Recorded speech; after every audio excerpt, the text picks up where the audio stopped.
Under the same moon, we share the love, embracing the differences like hand in glove. Spreading peace and joy, it's a beautiful sight. Together we shine in each other's light. And how do we stand in love's pure might? Watching the world share in love and light. Hearts beating as one in our peaceful flight. Colors of harmony painting the night. United we stand in love's pure might.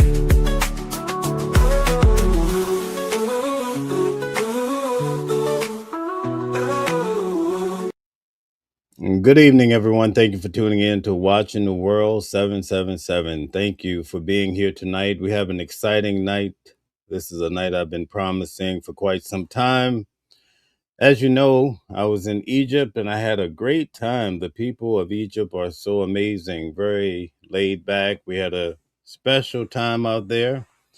It was nice that a lot of you guys were able to tune in while I was broadcasting different things in regards to Egypt. But tonight we have a serious matter to get into. We're going to break down the whole Karmelo Anthony case from a different perspective. I purposely held off on breaking it down until tonight because a lot of people had been sharing a lot of noise. In other words, they're out there saying, oh, this happened and that happened under the tent. So I said, okay, let me give them some time to articulate, to break down what happened under the tent, okay?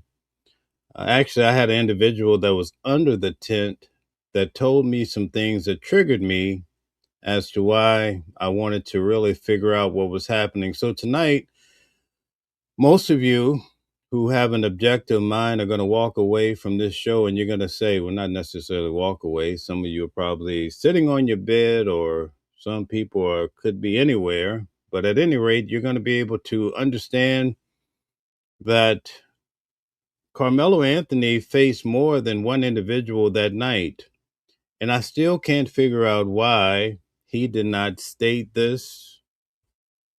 And the reason why I say, now we know I attended the trial. I'm quite aware that he did not give a testimony in court. That's not what I'm saying. When I sat through the trial, I'm a thinking man, and I listened very closely to the opening arguments by Mike Howard. No mention of jumping or two people. That would have set the pace for a better trial in the odds of Karmelo Anthony. And I want to make it very clear, I'm not here to talk about whether Karmelo Anthony was guilty, not guilty, a knife or a multi-purpose tool. I'm not talking about that. I'm here tonight to talk about a key point in regards to this case, and it's going to boil down to the fact of what I have labeled this. Was he struck by more than one person? Because that would be very important, right? In the sake of having a fair trial. That's all we're getting after, a fair trial, okay? The jury should have known, right? But now we're starting to get documentation that's being put out to show, because when the trial was happening, I told you that there was a gentleman's deal. So in other words, they made this deal where, listen, I won't spill your beans if you don't spill my beans, okay? Well, what do those beans look like? Well, in regards to Karmelo Anthony, when you read the affidavit, his attorney did not tell you what his beans were. And before you go jumping out here feeling froggy, it would have been nice for him to say. But we do know what the beans were for the twins, allegedly in regards to graffiti that had a racial, what's going on, right? What does that mean? Well, that would have had a big impact on the case, right? And we know it's not something too strange because the father was talking about the watermelon felon, right? He's talking that watermelon talk. Whenever somebody starts talking that monkey, that chimp, and that watermelon talk, you lose me forever, because I know what time we're on now, okay? I could still have a conversation with you. I could go whichever level you want to go, right? It has to be proportionate, right? So if somebody push you, you better push them back. You can't pull out the sword, all right? So let's just be clear about that, okay? But what happens when two people are putting the beat down on you? What do you guys say? Can you increase your proportionality? Can you talk to me, people? Is anybody in the house tonight? Look at your neighbor and says, the Reverend has come to preach, right? I'm no Reverend, but I thought that sounded a little funny to me, you know. Anyway, um, getting back to this case. Now, I'm gonna do this for the sake of those who have to be here for a few moments and leave, because I told you I'm going to actually show you that he was being attacked by more than one person. I'm going to use the video they provided to do it. How about that? And the reason I'm going to do it that way is because some people, when you show them something different, well, they say, oh, um, oh, that's AI. Okay, so I'm going to use your own information in regards to you. If there are some racist people, I see that there are some complaints. There are some people we can deal with them tonight, because we have some solid information. I need the racists, I need all the people to go out and spread the word that there was something going on under the tent that a lot of people are not aware of, okay? And I'm going to show it to you. And I'm going to show it to you right away. But this is how we're going to do it. I'm going to show it to you so we can get that out the way. So if you have to go, you can go. But then I'm going to go back and I'm going to build the entire 15-minute video. I'm going to show you when everybody approached the tent, who came in, where. I'm going to break all of it down for you so you know that the person who was sitting in front of Karmelo was actually striking him. And so in order for you to come to a reasonable um, conclusion, right, a reasonable conclusion as to who that person is, it's very important to cover the entire video. Okay. So that's what we're going to do today. And we're going to get down to it. So let's get down to the nitty gritty. I tried to give some time for people who were coming in late, right? But we have to keep moving because we have a lot of territory to cover. Before I show you this, though, I just want to lay this out there. When it came to this particular case, I was sitting in court. The first witness they called was a video expert. I think I've broken this down a few times, right?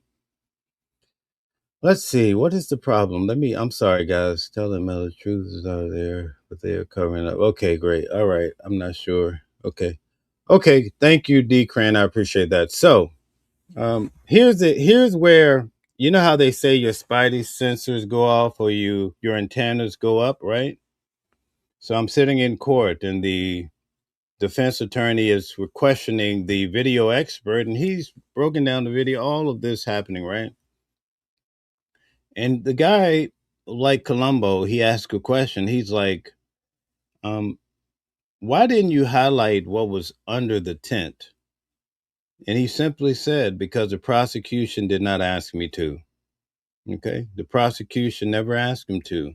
So in my mind, I'm like, man, instead of highlighting Karmelo running away, which we later found out, the jury actually saw it that day.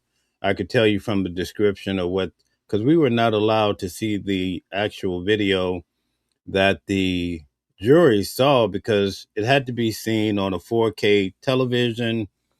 At the time, I'm talking to people beside me like, why can't we see the video? We saw all the other video earlier. Why can't we get the full picture? But then later I realized that this was a 4K video, needed to be seen on a 4K television, probably similar to the television that the people who say they went to the Frisco ISD and saw it firsthand, probably the same television or something close to it, right?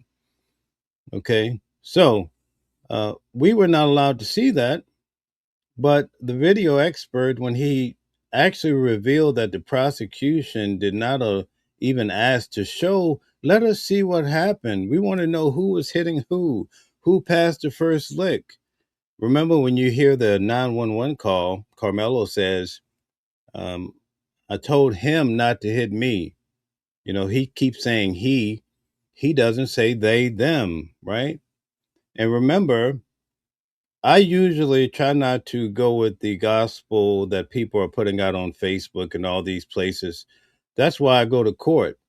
And all day today, people are trying to tell me, oh, no, this did not happen. Witnesses in court. You don't need to tell me what happened in court.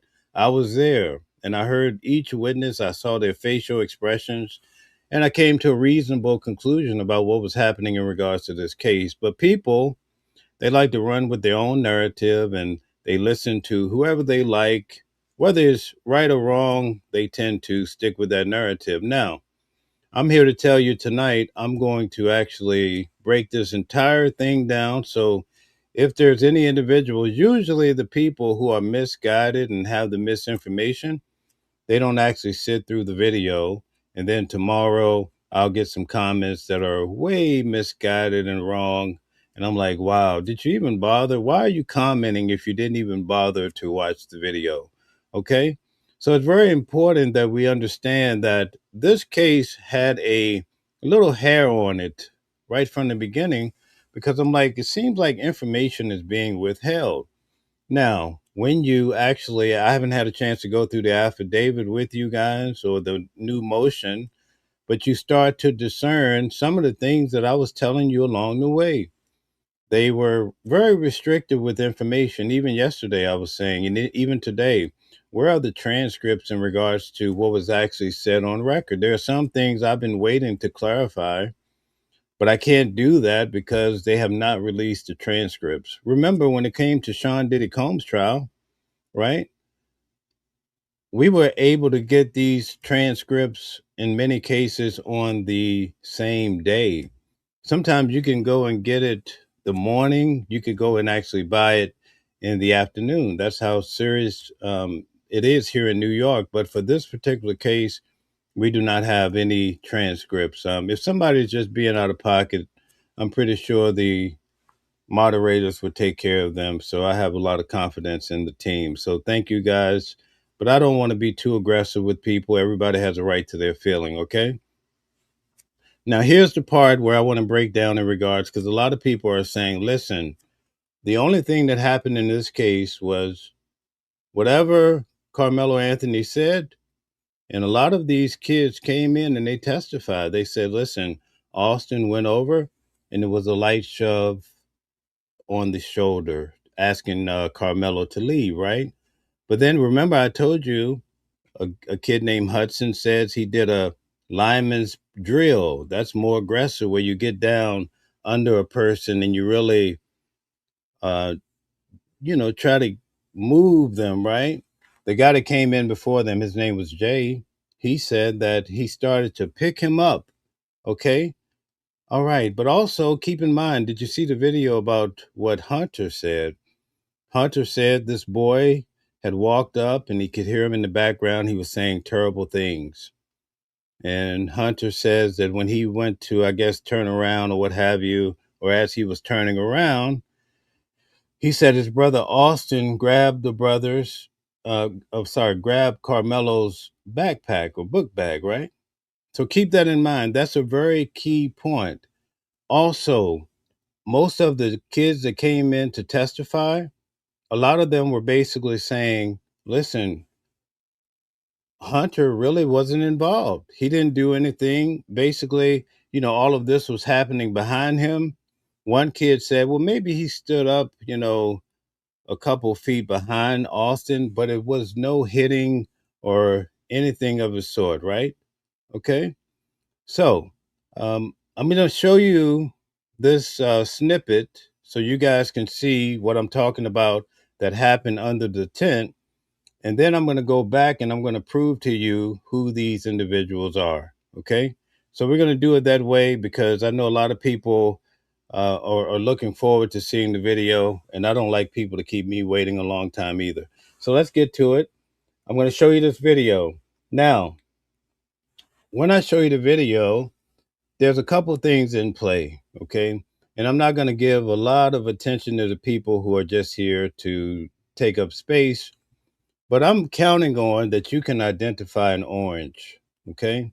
If you're the person that I say, listen, that's an orange on the table, and you say, no, that's an apple, case closed, end of discussion. There's nothing I can do for you. Okay. All right. I get a lot of people like that. I still have the debate about who was in the tent first, Carmelo or the twins. Every day I have that debate. Today, I'm going to go through the entire video again so you'll get a chance to see pretty much a lot of the details in regards to this case. But let's first get started with the fight, okay? I want to show you some things that I guarantee you probably haven't noticed, and I'm going to use the video they provided, okay? So let's get to it. Thank you guys. Hit the like button, share, subscribe. We're going to really get into this now. I appreciate you guys tremendously. So first, let me remove this and add this to the stage. Okay, here we go. So what we have in front of us now, we have the video. And actually, I have the pointer. So can you guys put a 1 in the chat if you can see my pointer? All right, let's see if you can see the cursor. That's very important for this video. Can you see the cursor? Put a 1 in the chat if you can see the cursor. Let's see. Let's go. Can you see it? Can you see it? Can you see it? Okay, so a lot of people are putting 1s. All right, so we're going to get started here. We're going to go through this intensely one time. We're going to go through it intensely again. This show is probably going to be 2 hours. We may see Calvin Johnson. We may see that girl Henny. All right, we're going to see some very important people to this channel tonight. But first, I want to get to the nitty gritty, and then I'm going to go back and I'm going to build the argument just like I would in court. I think I could have beat it. No, I shouldn't say that. I think I could have been instrumental in this case. But anyway, you'll see when I'm done tonight. So where are all the people that are saying that I need them to show their faces? All the people, put a 7 in the chat. Put a 7 in the chat if you think Karmelo Anthony was not approached or attacked or hit by more than one person. Reveal yourself. Come on out. Come on out. Come on out. I've been taking on the win from all of you guys. So go ahead and put a 7 in the chat. Stand up. I'm standing on business. So I need you guys to stand on business. Where are those tough guys that like to come into my chat knowing they wouldn't talk all that jazz in person, but they stay in the chat with their Twitter fingers? Where you at? Come on out. Come on out the shed, brother. I'll be nice to you. All right. It's going to be very proportionate tonight. Okay. Nobody, no 7s. Where are these guys at? Okay. I guess they're not here. All right. So here's the video. I'm going to show you the fight. I'm going to show you that Karmelo was hit by more than one person. And maybe Austin wasn't the first. Are you ready, guys? Where my people at? Let's get to it, okay? You're going to remember this night for a long time. Okay, now, I'm using their video, and I'm going to point out here. We're going to take this slow, okay? Right here, where the cursor is, there's a pole holding up the tent. It goes right down the middle. You could probably see, right? And I'm going to go back and show you who these blobs of people are. We're going to break it all down tonight. For those that are willing to stay here for the long haul, you're going to know this case probably like the back of your hand. But can you see the poll? Can you see the poll? If you can see the poll, put a 1 in the chat. Let's see who can see the poll. Come on, guys. That's very important. There's a poll here going down the middle of the tent, right? You can see there's 2 individuals at least on the left-hand side. Okay, Elizabeth is here. Shout out to you. Okay, now, the individual that's right by that pole, right here, this is Austin, according to what they told us in court. All right, I'm going off of courtroom testimony. So here we have, okay, we have Denise. Either you got to listen or you got to get out of here. All right. So, guys, if Denise is not going to listen, she has to go, or whoever that is. All right. Because you can't come in here distracting people when we're trying to cover this. All right. So, anyway, right here, I have the cursor on Austin. Okay. So, watch this. Austin goes over. He pushes Karmelo. Did you see that? This head here is Karmelo. I'm going to show you without a shadow of a doubt that this is Karmelo. Okay, so this person, you can see, as we saw in court, he went over, and I'm going to slow it up a bit. Okay, I'm going to take it back. I'm pulling Austin back now. We're going back by the pole. So you see Austin. Austin goes over. You see him. He pushes Karmelo. Look at Karmelo. His head goes back. Now, if you're looking at this the way I'm looking at it, Karmelo is lighter. You can see that. You see that in the background, the lighter light. He's light, right? But you see a darker blob in front of him. We're gonna see in 1 minute when Karmelo ran away that that's Hunter. At least that's what we learned in court, because many of the witnesses said Hunter was sitting in front of Karmelo. Okay, are you guys with me? Okay, so you see here, the first blob is Austin. He goes over, he pushes Karmelo head. You see his head go down. You see that? You see his head goes parallel to the floor. You see that? The blob in front of him remains consistent. I'm going to reveal the blob for you now. Okay. So as now you see the gap here. This is as though Austin has been stabbed, and he has this gap like this right here. Are you guys with me? You see this gap here? He's stabbed, and somebody hit you. You take a hit. You try to move back. So hopefully you guys can see what he's doing there. We are only focused on Austin, okay? We are only focused on Austin. We're going to get to the next person. See there? You see that gap? You see him falling back. This is Austin here, a very big guy. Remember, he was upright, standing straight, and now he's falling back. And you can see the gap right here, okay? So he's already stuck, right? And then look, you see a bigger gap. He's falling. He falls back. Eventually, he knocks down all of these people on the left-hand side. We're going to get to that later. That's a whole different category, okay? So now you see Austin. He's falling back. He kind of disappears, okay? So we got Austin out the way, all right? I want everybody to understand, okay? So Austin, we're going to check him out one more time. Just focus on Austin. Austin is the guy here. We learned this in court. He goes over, and he does this move on Karmelo. Karmelo's head is right here, and Hunter is a part of the blob because he's sitting in front of Karmelo. So imagine you're at the game, and the father is sitting under his son. The son is sitting at top. If you're looking from a distance, you're going to capture the whole essence of both of them as one blob because they're sitting, right? It's almost like the father would be sitting right by the son's legs if he was sitting behind him. You get my drift, right? Is everybody with me so far on Austin? It's very important that you understand everything about Austin before I move on to the next individual. Are you guys with me? Let's see. Can I get a yes in the chat if you are with me? Can I get a yes? Okay. All right. So we have a lot of yeses. Okay. So now I'm going to show you him getting hit by the other guy. All right.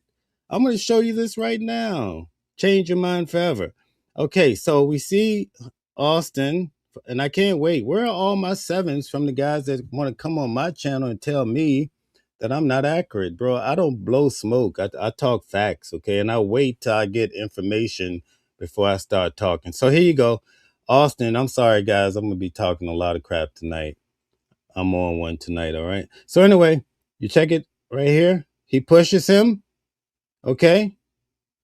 And then he bounces back. You see the gap, okay? Now check this out. Now we're going to go back. I'm going to take you to the top of the tent. Y'all see the head? And I didn't know this until I started really working on the case. Above the tent, do you see the gray hoodie? Karmelo actually has the hoodie on his head. Do you see it? You see his head above the tent?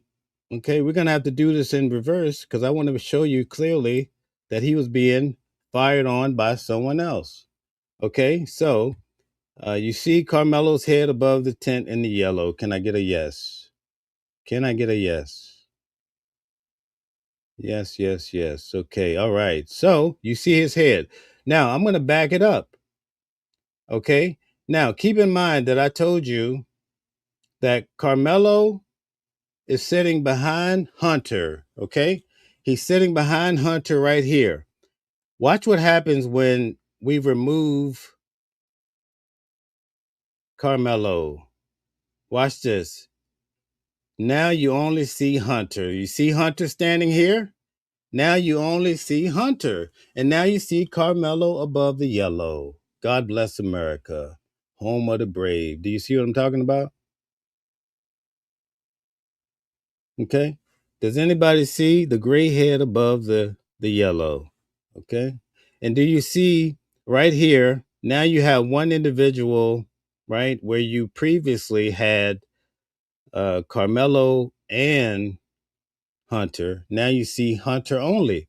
Okay. So this person that I have the cursor, you guys can see the cursor, right? Can the moderators tell me? Can you see the cursor? All right. The cursor is on Hunter. Okay. So now we're going to forget about Karmelo. We're going to forget about Austin, right? And we're going to put a case on Hunter. Are you with me? All right. And the reason why I say put a case on Hunter, I'm talking about that Denzel case where he says I'm putting cases on all you Negroes. Training Day. That's the name of the movie. Okay. We putting cases on everybody. So check this out. Now, now that you guys are all saying yes, that you have Hunter, look what Hunter is doing. All right, we're gonna let the cat out the bag. Look at this. Okay, look at his body movement, right? But I want to start off with the hit, the punch. Okay, so I want you guys to capture this. Watch the left hand swing. Look at that left hand swinging. Boom. You see the body movement as Karmelo ran. Look at his. I'm going to bring his left arm back. Do you see it, guys? Look at his left arm swinging at Karmelo. This is allegedly Hunter. Look at that left arm. It's so beautiful. He has perfect arch. Do you see it? You see that twist in the body, and you see Carmelo running for his life. You see that? That's not Austin, folks. Don't tell me he wasn't attacked by more than one person. You see the left arm swinging, right? You see the left arm. I'm going to do it again in slow motion for the slow people in the back. You see that? See the body movement? That's more precise than what we can get out of Austin. We can't see what Austin is doing, but we can see what the guy, if it's Hunter, I do not know, right? I gotta say that. But that's what the people in the courtroom said, that that's Hunter. So you see that guy? Look at him. His arm is going with a beautiful arch. Look at that punch. Do you see that? Look at his whole body, right? Now I'm gonna take it backwards. We're gonna bring him backwards. You see that? Okay, so now let's do it again. I'm gonna do a little faster. Look at this hit. Look at this swing. Look at you see that swing? You know how your mama slap you, right? That's the perfect.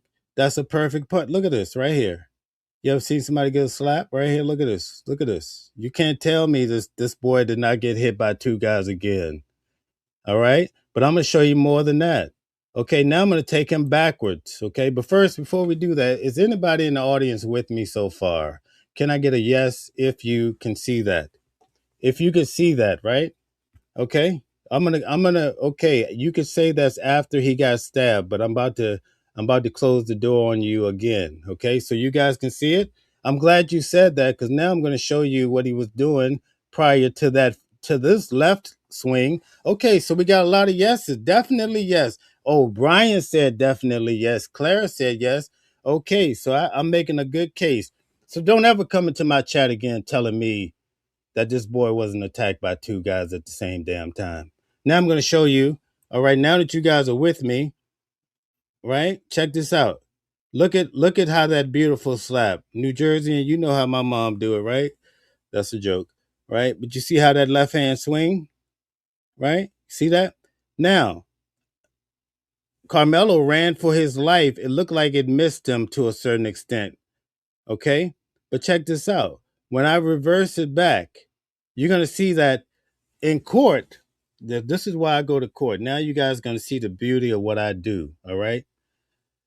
In court, they said Hunter saying he's sitting in front of Carmelo as though he's facing. So that means that his butt is on the seat, the bleacher. I'm going to show you now that his knees are on the bleacher. Okay. So let's get that out the way before I show you the other hits that what else he was doing. Okay. And again, I'm saying Hunter because let's take Hunter out of it. We're going to say the guy that was sitting in front of Carmelo. Okay. So check this out. I'm going to show you that he was on his knees. Okay. So after the swing, you see the swing, right? Now, watch as I move the cursor. You're going to see he's going to get up off of his knees. You can see his 2 feet. if you look here, that's foot number one, that's foot number two. His knees are on the bleacher, and you can see his shorts right there. Okay, but it's going to become more apparent to you. Watch this. Watch him get up off of his knees. He's turned around toward Karmelo. He's not sitting facing the field, which is toward this way. He is clearly turned around facing Karmelo. Watch this. He gets up off of his knees. Look, he gets off of his knees and he runs out of the back of the tent behind Karmelo.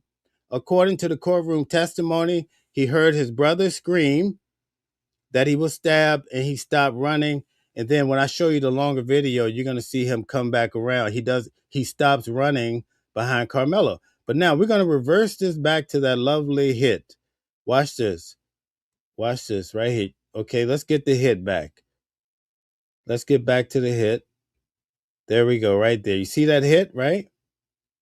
Now, I'm reversing this, okay? Now, we're going to eventually go back and look at the time that Austin arrives to do whatever he's going to do to Karmelo to see who's hitting him first, and you're going to be shocked. But anyway, let's keep that separate for now. This is very intense. So you saw the hit, right? You see that hit? Okay. Okay, so now when I reverse it, look, he's laying down on Karmelo. You see, look, you see that? He's leaning for this guy. Look at his body. You see that? This is why Austin is being stabbed.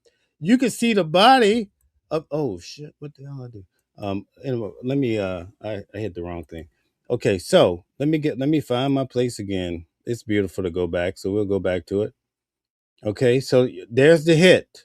Okay, I'm reversing to whether he hit him with a right first. I used to box, so did he hit him with the?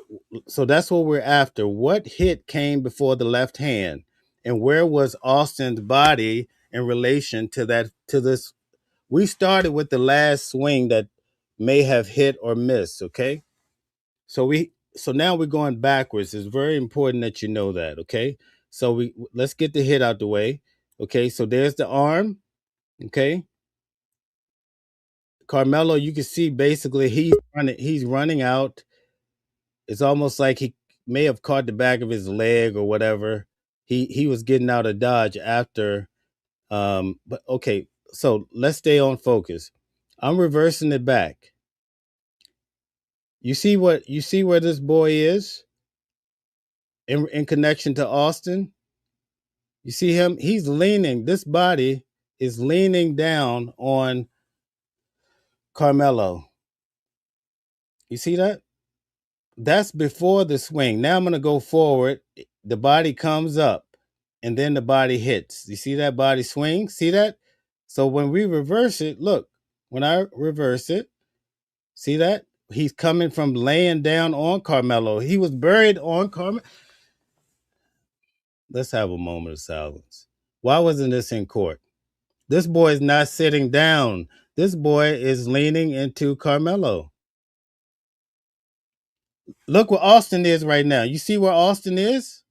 Now, watch this. This is where it gets real creepy. Watch this. I'm going to have both of them on him at the same time. They're going to make a heart. It's a weird phenomenon. Look at the heart that develops in between them. But at this point, both of them are on him.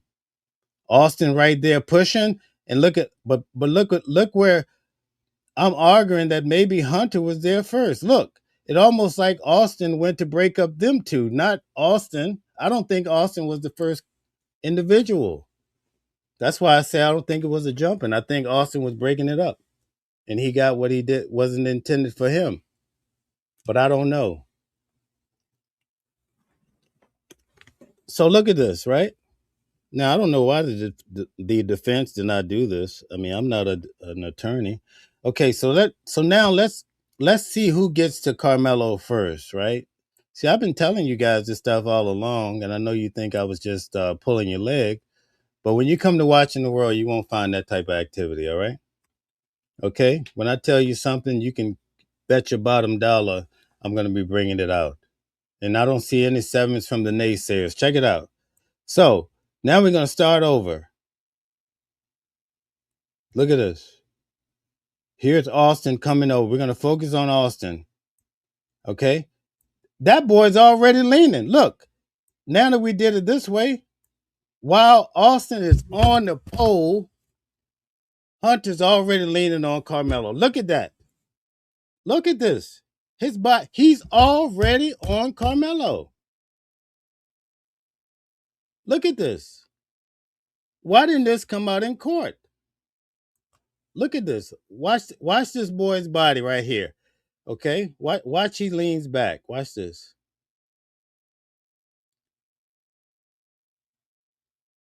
Watch this. Watch he leans back and swing.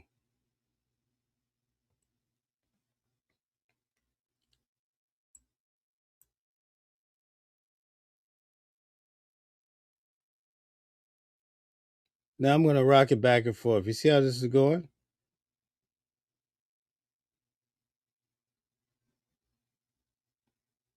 One thing's for sure, right? Just to be fair, is that that's the swing, okay? That's for sure. And whoever this individual is, like I said, we're only going by courtroom testimony. May not be true. Okay, may not be Hunter, could be another kid. But the point of the matter is, whoever this being is also, you see,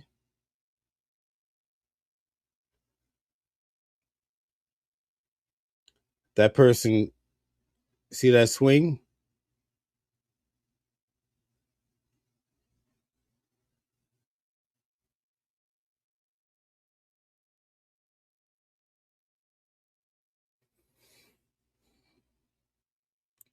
See, you could clearly see it here. So just to be fair, sometimes the courtroom testimony is not solid, right?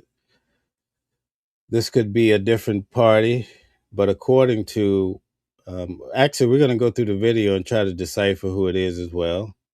But I'm just showing you. You can see right here, look, you can see two parties. And you see that swing? There's all sorts of activity there, but I'm just showing you for the people that said that only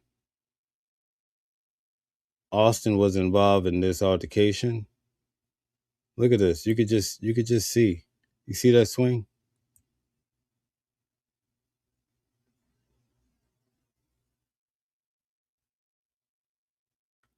I'm not going to stay on this all night, but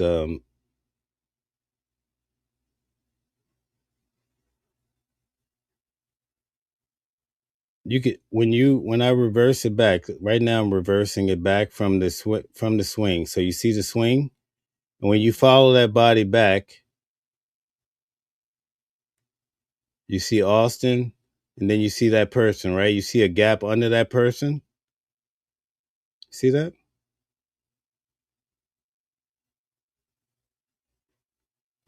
So the whole point of this is that more information.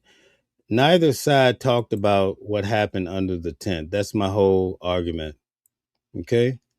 And in order to have a fair trial, don't you think it would have been important um, really.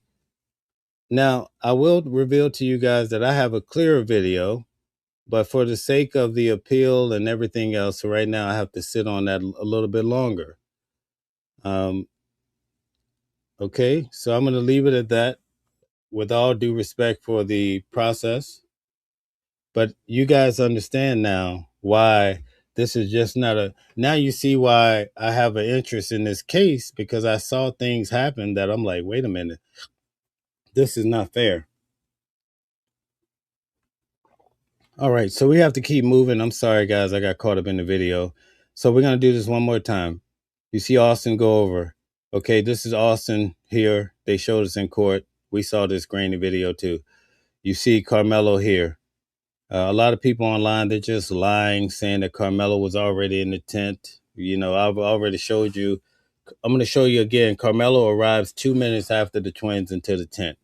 Here's Austin, okay? Austin, let's focus on Austin. Austin goes over, he pushes that head, and you can see that head.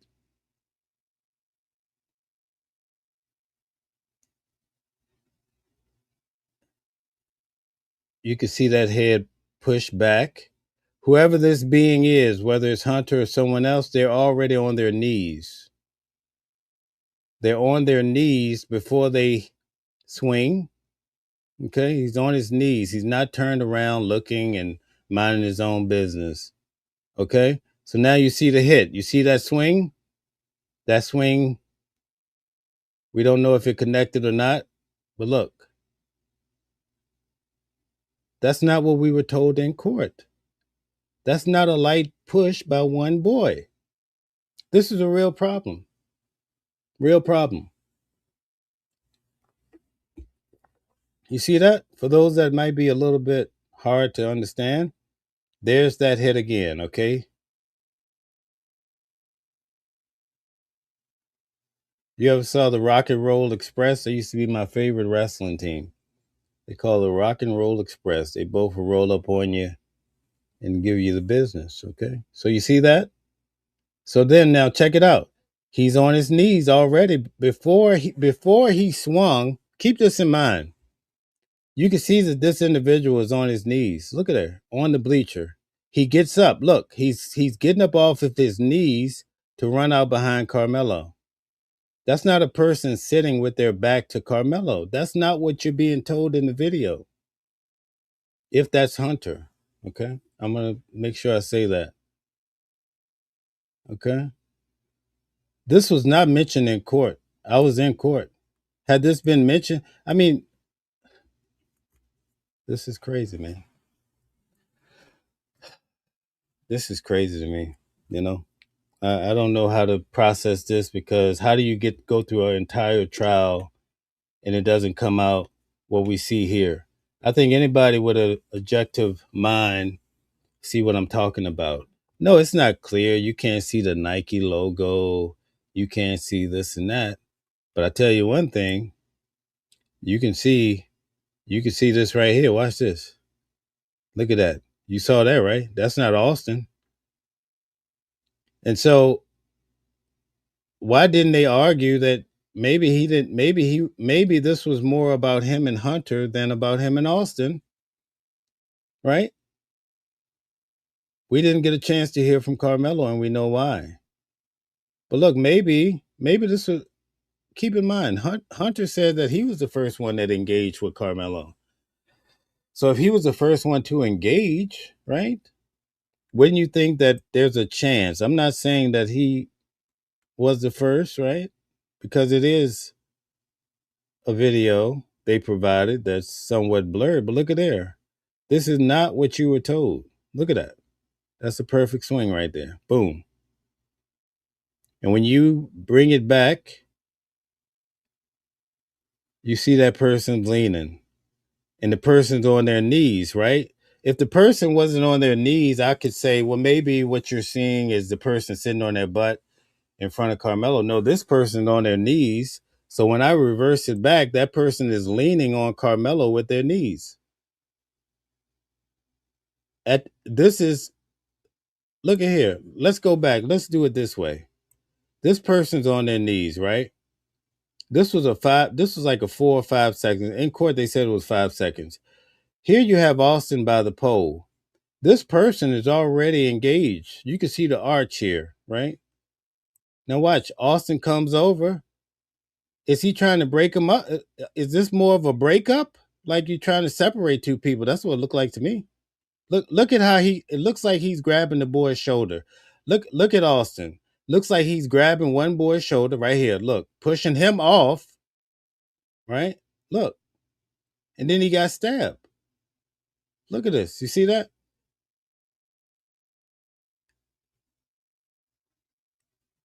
We don't know, but this is the reason why I said this may not have been a jump. This may have been.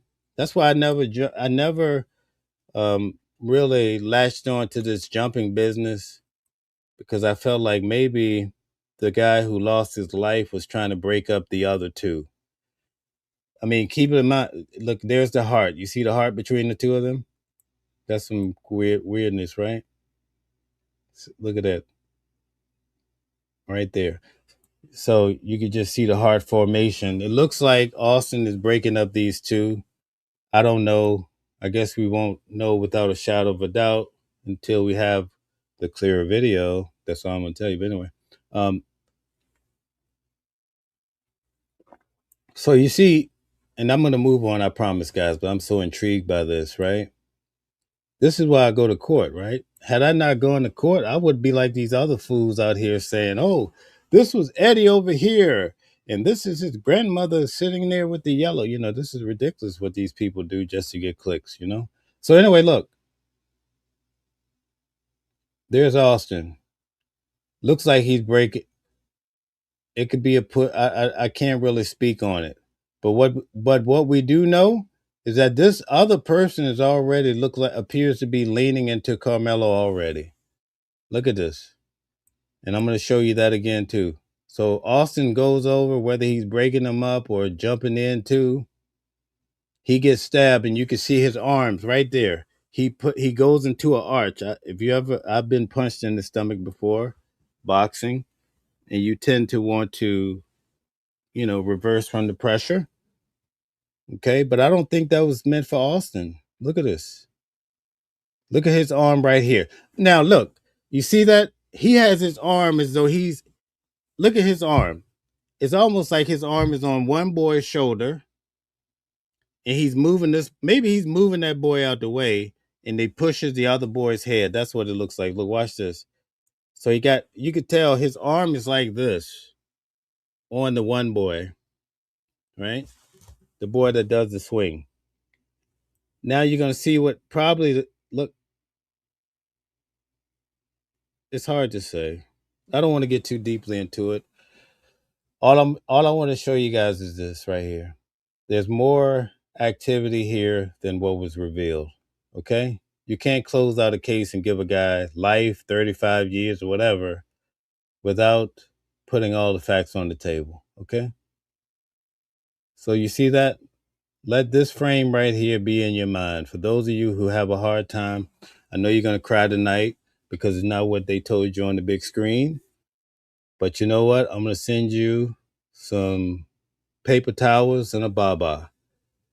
And you can have at it tonight. It's not my problem. I'm here to just show you. Look at that. That's the perfect hit. See that? Perfect form. And Carmelo's looking back, running away. Okay? Now, doesn't take away from how I feel about having a knife in the environment, all this other stuff. It had nothing to do with that. But I just wanted to show you guys that. So let's get back to business. I'm sorry, guys. I got caught up in the hype because when you guys tell me I can't do something, I'm gonna prove you wrong. And I said I was gonna show this on Sunday, but I said let me get them tonight. It might be their birthday. Oh, Henny, you in the building? I'm sorry. I've been up here rapping away. Tag. Sorry, Henny. No, no, Mel. I've been enjoying you were cooking. Listen, I'm sorry, Henny. You gotta throw a rock at me sometime. You know what I mean? You gotta get me. No, you're good because they need to see this. I was in my zone. Yes, you were. They was Yes, trying to you tell were. me. They was trying to tell me, "Oh, you can't prove nothing." Oh, that's what these guys do. They'll let this stuff. Well, you know what? Oh, Since you're sending paper towels and babas, I'm gonna send the binkies and the blankies. okay. Yeah, they need Yeah. it all tonight. Tonight's not going to be a great night for them. No, it's not because they really if they can't understand what you just showed them, then they just don't have basic comprehension skills. Because while it is still blurry because it is zoomed in for people to be able to see, it's not hard to tell what was going on in that video. Right, right, right. And So I think we made some good points. I made a good point, and this is not about like gotcha moment or anything like that. My only concern here is that a man was sentenced, and clearly there's more than meets the eye. And they did not in court even bother to highlight, like even what I did at the level of what I did as a non-professional. Imagine if even the defense, why? Well, we know now why they weren't allowed to, right, right. do a lot of things. But you follow what I'm saying? Yeah. Listen, I'm picking up what you're putting down. Okay, all right. I'll let you talk for a minute. I just need a Well, second. the thing is, I'm glad that you are doing this because everyone has been trying to break down this video and make sense of it. And some people um, have been out here giving misinformation. Some people have been out here giving twisted information. I know I myself thought I saw one thing, but it turns out that it was something else. And but it was still something. It just wasn't what I thought it was. And this right here is the most accurate depiction of what we're going to get out of this video. You were in court, so you can place where Hunter was according to what they told you in court. You can place where Austin was according to what they told you in court. So therefore, you're not guessing. You heard this firsthand. You had the expert say, this is Austin, this is Hunter. So with you knowing the placement exactly of where they were, you can trace them and follow them. And there's no way that you can debate or try to debunk those swings, especially that second one. That second one is clear as day. There's no way that you could say that he was not turned around on his knees on those bleachers because of the way that he's getting up.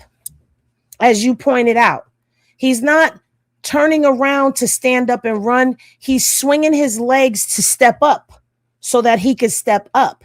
From his knees, not his From feet. his knees. So it makes me wonder, because it is there is a blob there.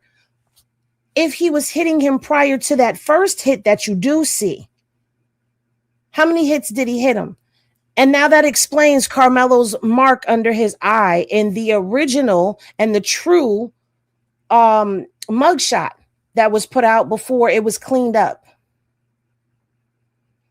And it does make you, I mean, if you've listened to the motion for new trial or the motion to recuse, then you understand what's been going on behind the scenes and you understand how things were getting suppressed. But it still makes the mind wonder, how could they do this and get away with it?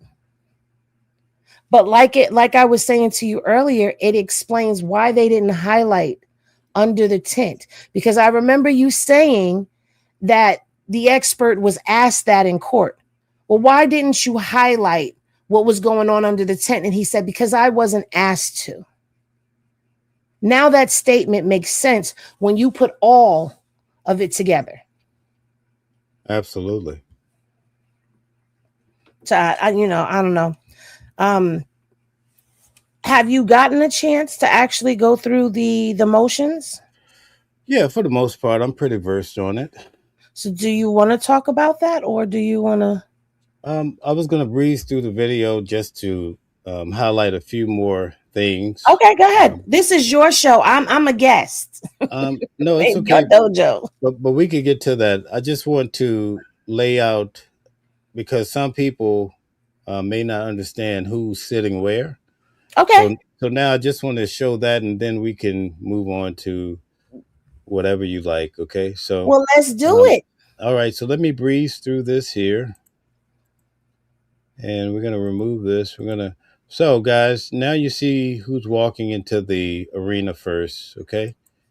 So the first person walking in has on the gray New Balances. That's Austin. Okay. Austin walks in.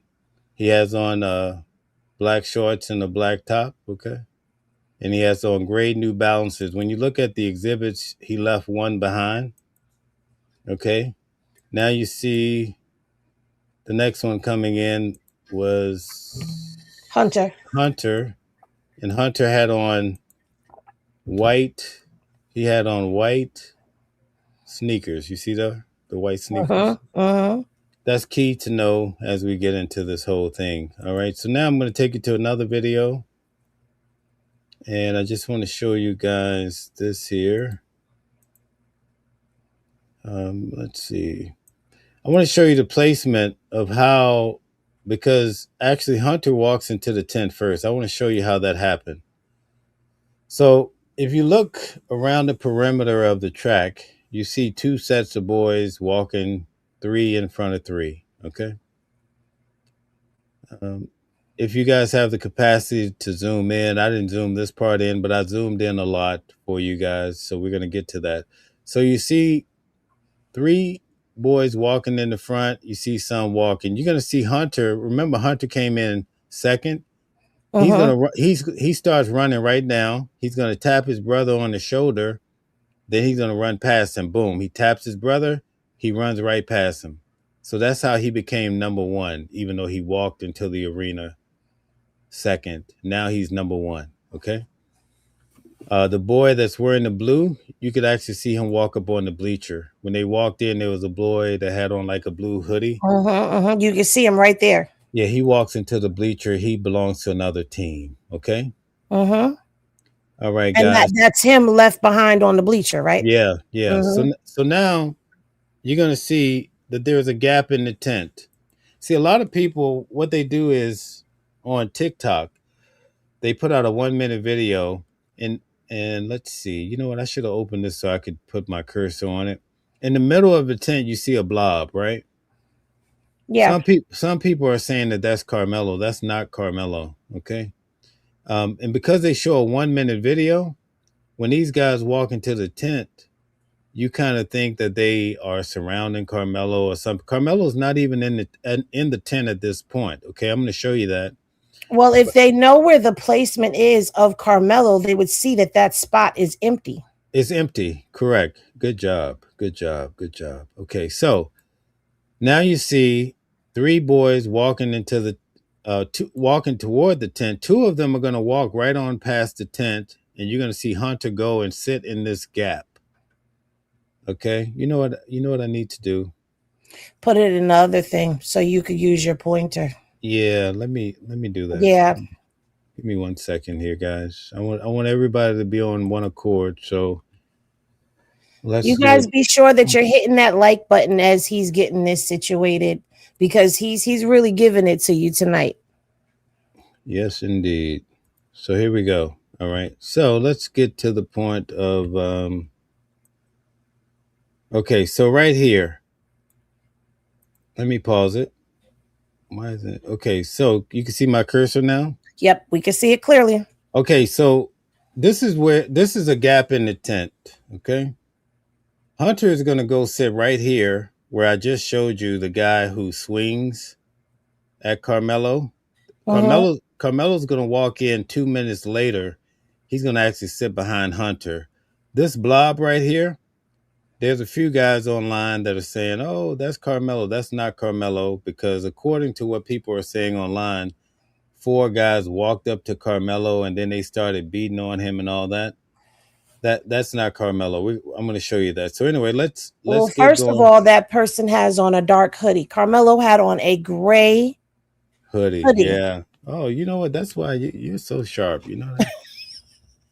You're so Pay sharp. attention to what's going on. And I mean, even if you watch the body cam footage, you can see it's a grayish white, a light gray hoodie he has on. So it's not him sitting in the tent yet. Okay, so these two boys, they walk on by like the old song, walk on by, right? Hunter is going to go sit right here. And then 2 minutes later, you're going to see Carmelo walk from this side of the tent, from the back. According to courtroom testimony, he's going to sit right behind. So this is all wide open. Okay, Right. so now we're going to watch all of it get filled in. So here we go. There you have Hunter with his white shoes on. He's bending over. He's sitting down.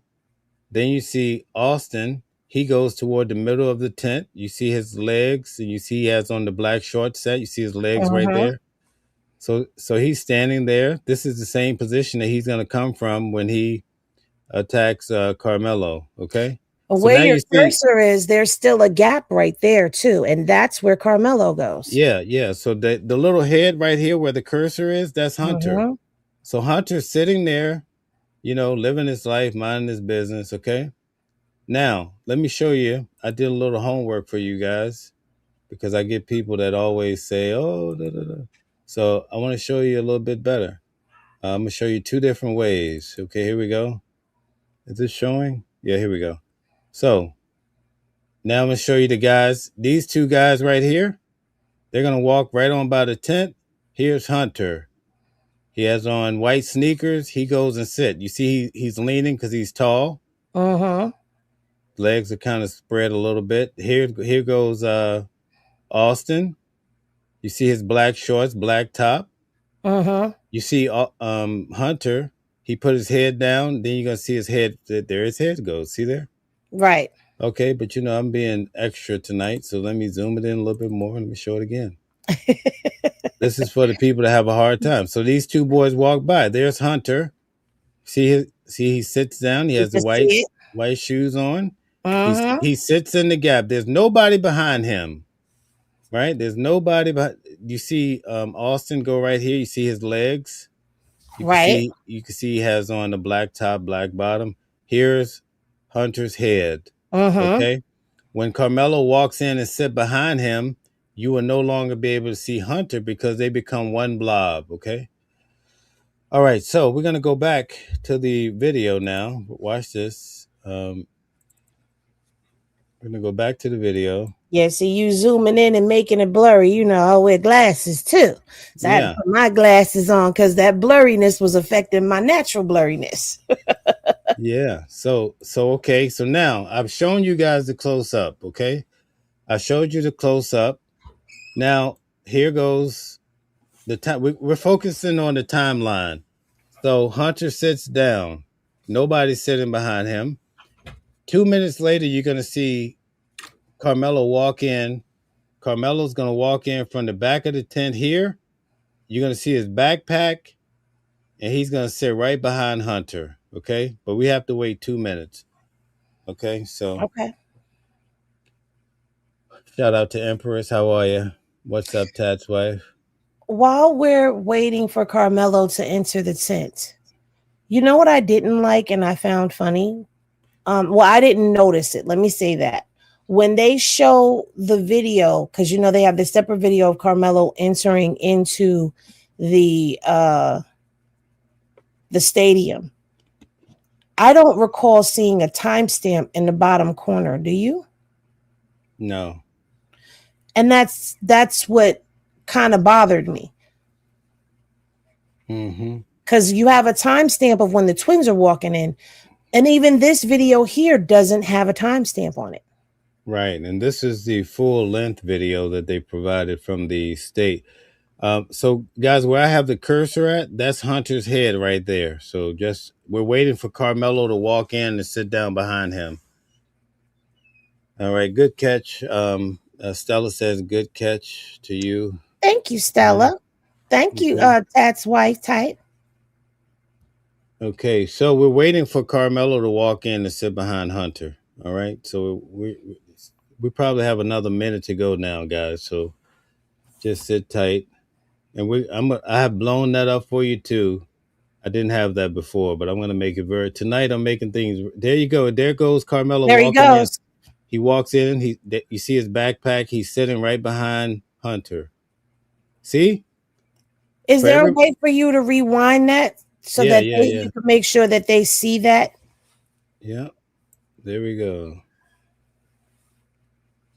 He walks in right here and he sits behind Hunter. See that? That's Carmelo. You see that, guys? Carmelo arrived after the twins. That's him sitting down. Now, what I did for you guys, I've blown it up for you. So just bear with me. I want to make sure everybody gets this very clear today. Check this out. See there? There's Carmelo walking in. He's sitting behind Hunter that's here. You can see Hunter's legs, right? Mm-hmm. Yeah. All right. There's Carmelo sitting down. It takes him a while to get situated. Look like he put his foot over the bleacher. See that? Nobody's standing up. Nobody's fighting. Nobody's doing nothing. Yeah. Yeah. None of what these people have been telling you online, right? It's a shame, right? But I think I have another one for you guys. I'm going to show you this too. Give me 1 second. I want to show this to you. And I saw where people were saying that the dialogue. I was just saying, I saw where people were saying that the dialogue that people were saying that happened in the court, that there was no time for that to happen because it happened so quickly. But in all actuality, there's time that lapsed where there was plenty of time for conversation before the altercation happened. So just pay attention because Mel is really breaking this down. Yeah, I think I'm with whoever said looks like LD, I believe. Wankin looked like they invited him. Okay, so for those of you, I'm going to show you from another source. She's going to explain it that Carmelo came in after these guys. I Let's can't see. stand Megan Kelly. It's okay, just for this point. I know. We have the footage that was shown to the jury now. It's a little hard to make out, and we're going to show you a zoomed in version in just a moment, okay? But screen left, you see a yellow tent. There's a group of students sitting underneath it.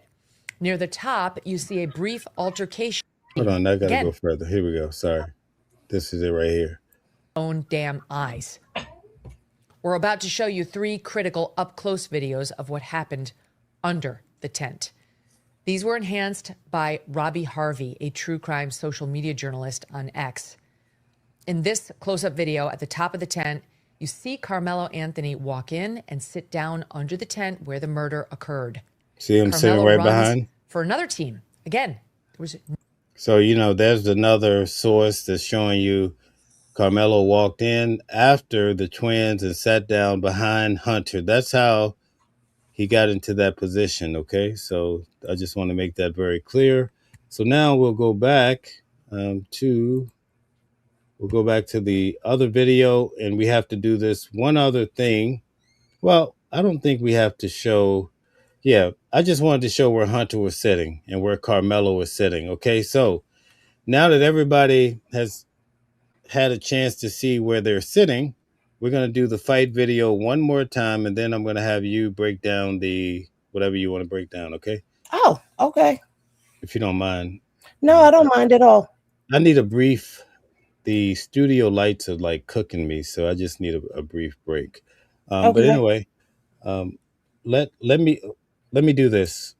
So, guys, put a 1 in the chat if you now see that the twins came into the tent, and then 2 minutes later, Carmelo came in and sat right behind Hunter. Okay, Hunter sat in the gap. 2 minutes later, we showed you Carmelo came and sat behind him. Okay, Phil's in the building. Stella is with me. Amazing Stella, New Jersey, and my cousin. Ocean. Okay, so everybody kind of gets it, okay? Finally, we get to this point. Okay, so now, the reason why that's important, it helps to substantiate this new video. There is no lie with the ISD video. I don't think that there's a lie with that. Okay, Michael, that's your opinion. But Michael, you got to sit back and pay attention. You're not in the driver's seat tonight. I know you're used to being in the driver's seat, buddy, but not tonight. Tonight, you're the passenger. And I need you to sit there and be quiet. All right. Okay, so here we go. All right. I'm matching your energy. Okay, that's how I operate, Okay, so anyway, I'm going to show you the fight again. Okay, this time with Henny, because she seems to be a little better at me at looking at, women always see the details. They catch you on one real quick. Well, I don't know. Maybe I might, Yeah. Guys are so doofy. We just live. So, okay, so we're going to so now that everybody's on the same page, shout out to Phil. Thank you for the super chats. So now that we're on the same page, that the twins came in, they sat down. Then Carmelo, he was called to the tent. He came and sat down behind Hunter. Sounds like a setup to me, but I won't get into that. Eddie was sitting next to Carmelo on his right. I should have shown you guys that. But anyway, that's a whole different factor, okay? Let's go through the fight again, okay? All right, so here we have it. Right here is the pole. Mm-hmm. You have Austin right here. This is Austin's body. This is Carmelo's head. And below Carmelo, you have Hunter sitting here. When Carmelo gets up and run out of the back of the tent, now you're going to see Hunter by himself, okay? So this first time around, for those that are coming in late, okay, you see Austin go over and he attacks the head of Carmelo. You see this? Look. Boom. Now you see Carmelo's head go down, but you also see a darker blob in front of Karmelo. Okay. Right. Okay. So then you can already see Austin kind of wincing his body because he's been stabbed. You see the gap, and now you see him falling back. You see that? Okay, so now that we have Austin out the way, I want you to focus on Karmelo. Carmelo's wearing a gray hoodie, and we're going to start off with him being at the top of the tent. Now you see above the top of the tent, you see Karmelo? Yep. You see him, you can see he has the hoodie over his head. You guys see that? Yeah, the hoodie is over his head and then it goes back. Right. Like it So falls off. okay, but now that you see Karmelo above the yellow top of the tent, now you can see Hunter standing there where you had the blob of both of them. Mm-hmm. Okay. Okay. So now right here, you see Hunter, right? Now I'm going to show you guys the punch. We're going to start with the punch. You see that? You see that? I reversed it. Now here's the punch. You see that punch, guys? Right there. Yep. Right here, you'll see Hunter, or I don't want to say Hunter. I'll say the individual sitting in front of Karmelo, because we're going off a courtroom testimony that's Hunter. I mean, we basically saw him go sit there. But for the sake of being a good citizen, I'm going to say this individual. You see that hit? But here's the thing. If they told you in court that that's who it was, then it's been established in a court of law. So you're not wrong. Yeah, no, I'm just trying to be nice about it. But I get your point. So you see that, guys? As Karmelo is running away, you see that swing by Hunter or whoever that is right there? See right here, you can see the arm. When I reverse it, you see the arm come back. Yep. And now it's going to go forward. Look at this. You see that? It's like the perfect swing. That All right. missed. Okay. So you see that? Now, when I go forward, you're going to see that this person is on their knees on the bleachers. Right there. You can see his knees on the bleacher. You can see the back of both feet. Yep. Foot one, foot number two, you can see the person bend in the knee, and this is the bottom of his black shorts, right? Halfway of his leg. You can see his leg is bending back. Here's his 2 feet. Now you're going to watch him stand up and run behind Karmelo. Look, he puts 1 foot up, then he picks up the left one, and off he goes out of the back. See that? There, that's his butt right there. This is his leg. This is his butt area. And he's running out behind Karmelo. According to courtroom testimony, he heard his brother scream. He stopped running behind Karmelo to go attend to his brother. Okay, so now we're going to go back to the swing. Right here, you see this?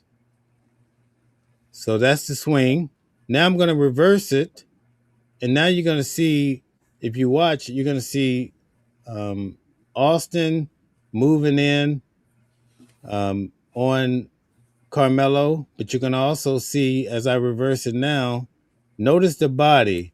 Notice the body of this person that we think is Hunter. He came from a down position on his knees on top of Karmelo. See that? See that? Right there. And then you see the punch. Then you see the punch right there. You see that? So I'm reversing it back, and you see he's coming from a down position. Yep. Now I'm going to move it forward. He has to come up on his knees to get that punch off. Look at this. See that? He had to pull back onto his knees to get the punch. When I reverse it back, look, he goes back down. See this? Okay, Does now everybody follow what he's put? Are you picking up what he's putting down? we're going to go back to Austin. Now notice this person, what he's doing when Austin approaches, right? Notice now Austin is approaching. This person is already, right? You don't see a person get on their knees. So evidently, I'll let you see it for yourself. As Austin is approaching, this being is already there with Karmelo. Okay? Look, Austin is approaching. He's approaching. He pushes. He gets stabbed. This person pulls their body back up and swings. Look. See that swing? And that person's on their knees. So this person, you could argue, or you could ask, how long were they on their knees facing Karmelo? Because from the way it looks, he was on top of him. Look, now they're both are right on Karmelo. Look, both of those bodies. Look at that. See that? Yep. Now look at it. This is an arm. If you look at it, right, that's an arm that, watch what that arm does. Watch what that arm does. See that arm? Look at there. See that? Look, that's an arm. And you can see the head right here. See that? And then the person, whatever they're doing, when I back it up and move forward, you see they missed this hit here. See that? Yeah. So that's not one person lightly pushing Karmelo on the shoulder. See, we didn't get the hard facts in court. But you know what else you see with that last swing before Karmelo escapes out the back of the tent? The whole body shifts with that last swing. Yeah, that was a hell of a swing. See, look at this. Look at this swing. For those who just might have a hard time accepting this. Look at that swing. That's a mean swing right there. See that? Yep.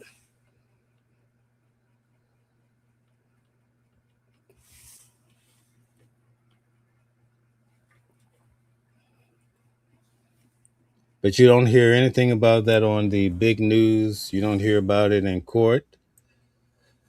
So that's why when people say, "Oh, nobody said," yeah, but it's very clear, very obvious look at in that. this video. Yep. Look at that. And then as I reverse it back, look to the previous move, that body was down. Yeah. On his knees. Yeah. So why would he be leaning so heavy on Karmelo on his knees? But let me ask you something, because you remember Eddie said, or someone said, that he hit Karmelo with a lineman's drill. Right. But look at the force that was used to get Austin up, because Austin was down on Karmelo. That's why it looked like people keep saying push, push, push, push. That's him getting his brother off. Very likely. It could allegedly. It could be argued that Austin is trying to break up the other two instead of. It's hard to really pin it down, but we pinned down enough just for the argument that more than one person was hitting Karmelo. Right. And I know people don't want to hear it. They just want to move along and say, "Oh, we don't want to hear about that part." But this is a very important part. And you can see it right here. Look at this punch. See that? That's a powerful hit right there. That's not Austin. So for everybody, you know what? What happened to all these guys that's been telling me all day, I don't know what I'm talking about. I need a couple of you guys in the chat right now. I am here for it. I came all the way back from Egypt to confront you guys. Where you guys at? Nobody's showing up tonight. They told me all day, "Oh my God, there's no way. Nobody else hit Karmelo." Da, da, da, da, da, da. And I can't even find one right now. No. The only one that you have right now is someone who keeps bringing up the weapon. But other than that, yeah, it's pretty mild. It's pretty mild, because you know what? It's right there. It's blatant in your face. But you know what happens? The goalpost must be moved. When there's something that gets proven now, the goalpost must be moved. But the we got goalpost. Calvin's Hey, in the Calvin. building. Hey, Calvin, check it out, Calvin. Check this out. Look at this. Look at your boy over here just throwing them bows. Look at there. Look at there. Calvin, this was not in court. We didn't hear anything about that. You see that? Look at that. Right here. Look at that punch. And then when I reverse it back, that person, you can see they were buried down and you can see the person's on their knees. The person rises back up with a swing, but they're on their knees. Mhm. Watch this. I'm going to show you again. This individual is on his knees. Look, he gets up off his knees. Look, he's facing the back. He didn't turn around. He wasn't sitting politely in his seat. Look at there. At what point did he turn around? It's You see what I'm saying? This is insanity, you know? Yeah, poor job by the defense. You let a guy on YouTube beat you at your own game. It's a shame. Big time. This is a shame, Well, right? well, you know what? It makes me wonder though, how could his defense not take the time to do what I did? I can And they answer could that they question. they could have hired a professional and showed this in court. You know what I mean? Go ahead and preach about it, Henny. Tell them about it. I have to step away for a minute. Well, Brian said Mel extra. Yeah, real sad, Calvin. Real sad, you know. so Carmelo, there's a lot of questions that I see people still have.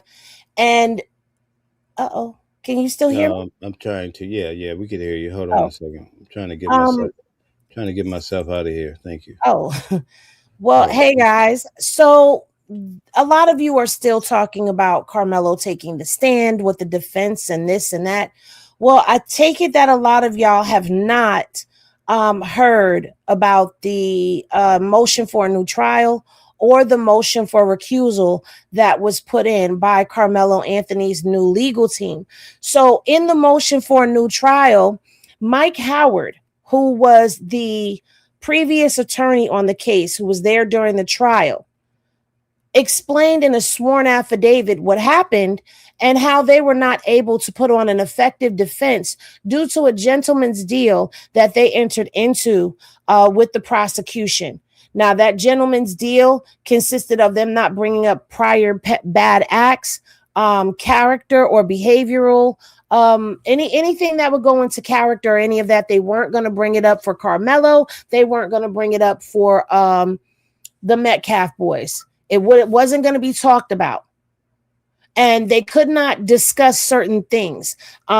One of the things that they said, that Mike said in his affidavit, was they couldn't even put on an expert who was going to speak to epilepsy and what the fight or flight for him would be. They were not allowed to ask certain questions or cross-examine certain witnesses a certain way. They were not allowed to call certain witnesses in, like the witnesses who had testified to the Metcalf boys and their behavior. They were not to bring up anything or ask any questions that would bring up the Metcalf boys being violent, being bullies, being arrested for racist graffiti. And to be fair, they also were not going to bring up anything for their school records. They weren't going to bring up Carmelo's school records. They weren't going to bring up the contents of his cell phone. So they entered into this agreement. The agreement was made off the record in secrecy in chambers, in the judge's chambers. So they agreed to this in front of Judge Roach. And this is what Mike Howard's affidavit was about. Now, I did do a video on this. I don't want to plug unless Mel says it's okay, but all of this gets broken down. This is one of the reasons why they are asking for a new trial. Now, when it came down time for the prosecution to put on their case, the defense allowed them to put on their case the way they put on their case. This is why they were not objecting to people committing perjury on the stand. This is why they were not fighting back the way that a defense team should have been fighting back against the prosecution, because their hands were tied with this gentleman's deal. But here's where the screws came in, right? The screws to this came in when it was time for the defense to put on their case. When the defense went to go put on their case and it was time for Karmelo to take the stand, that is when the prosecution said to the defense, well, you already violated the agreement. You violated the agreement in your opening when you said that Karmelo was a part of the chess team, when in fact they said that Karmelo played chess. And the judge said they didn't violate the agreement, but the prosecution held on to that. So much so that if they would have put Karmelo on the stand, the prosecution was letting the defense know, we're going to open that door if you put him on the stand. But when they were making this agreement, the whole time they were making this agreement, the defense had the understanding that the prosecution knew that Karmelo was going to take the stand. But in the ninth hour, the prosecution says to them, oh, we didn't think you were going to put him on the stand. Now, how do you think that they're not going to put their client on the stand when this is a self-defense case? So remember when they took that long break and they came back from that lunch break on the day that the defense rested, and the family was in the courtroom for the Metcalfs and the Anthonys. Karmelo was in there. The judge was in there. The attorneys were in there, but the jury wasn't in there. The public wasn't in there. It was just them. And Karmelo's mom looked upset. That was because the defense only had 10 minutes to explain to Karmelo that he could not take the stand or what would happen. So this is what happened. According to the sworn affidavit of Mike Howard. Hey, Calvin, did I say something bad? Oh no, you're hitting the nail on the head. I just I don't want to play armchair quarterback because I know a lot of the people that are involved, but I just wouldn't have agreed to. I'm sorry. I'm not even an attorney, and I was sitting back like, why would you ever think that this was a good idea for your client? On my end, no. No. Can I ask you, have you ever heard of a gentleman's deal before like this? I've seen people do that. But in this particular situation, I just wouldn't have done it. I'll say that I just would not be comfortable with doing it without trying to call the prosecutors out. There are certain relationships that you may have with prosecutors, right? And you may say, hey, with this guy, I can do this with that guy, I can't. Uh-huh. Or there are some certain prosecutors you'll go, if I did this with him, I don't know about that. Uh-huh. And one of those prosecutors, I'd be like, I don't know about that. Right. And the fact that I would go, I don't know about that would kill me making that particular deal. I just wouldn't have done it. And I wouldn't have done it anyway, but if I were going to do it, it wouldn't be with the set of people that were there. I wouldn't have done it. I'm picking up what you're putting down. And it's unfortunate because it's putting you in a position where even though you're taking away some bad things, even though they're giving up some of their bullets, they're taking some of your bullets. Uh-huh. And I don't want that. And then you get to the end, and then all of a sudden, just because I say this young man was on the chess team or chess club, oh, you violated the agreement. And now at the end, you're going to pop that on me. And now I'm going to complain about it and say, wait a minute, we did what we were supposed to do. Y'all did what y'all supposed to do. And now you're going to tell me I violated the agreement, but I only violated the agreement when I want to put my client on the stand to make sure that he doesn't get popped at the end. Nah, we wouldn't have done that. That wouldn't have worked for me. I don't think I would have trusted that. Right. And see, the thing for me, when I read that, I said, wait a minute. If they violated the agreement in the beginning, in opening, why wasn't that mentioned during opening? Oh, that's right. Because they needed to put on their case without any type of rebuttal from the defense so they can get what they needed to get out there. But now that the defense, it's time to put the defense on up or put the brakes on it, you violated. And even with the judge saying they didn't violate, that lets the defense know you put him, that's like an unspoken word. And correct me if I'm wrong, where the prosecution's letting the defense know without saying it, if you put him on that stand, we're going to open that door. And let's talk about lineage, all right? And this is stuff that you won't get from anywhere else. You'll get lineage from me, and I'm not talking shit about people. I'm just calling it what it is. Right. My friend Craig Watkins, who is one of my close friends, he wasn't just somebody who was the first African American district attorney in Texas.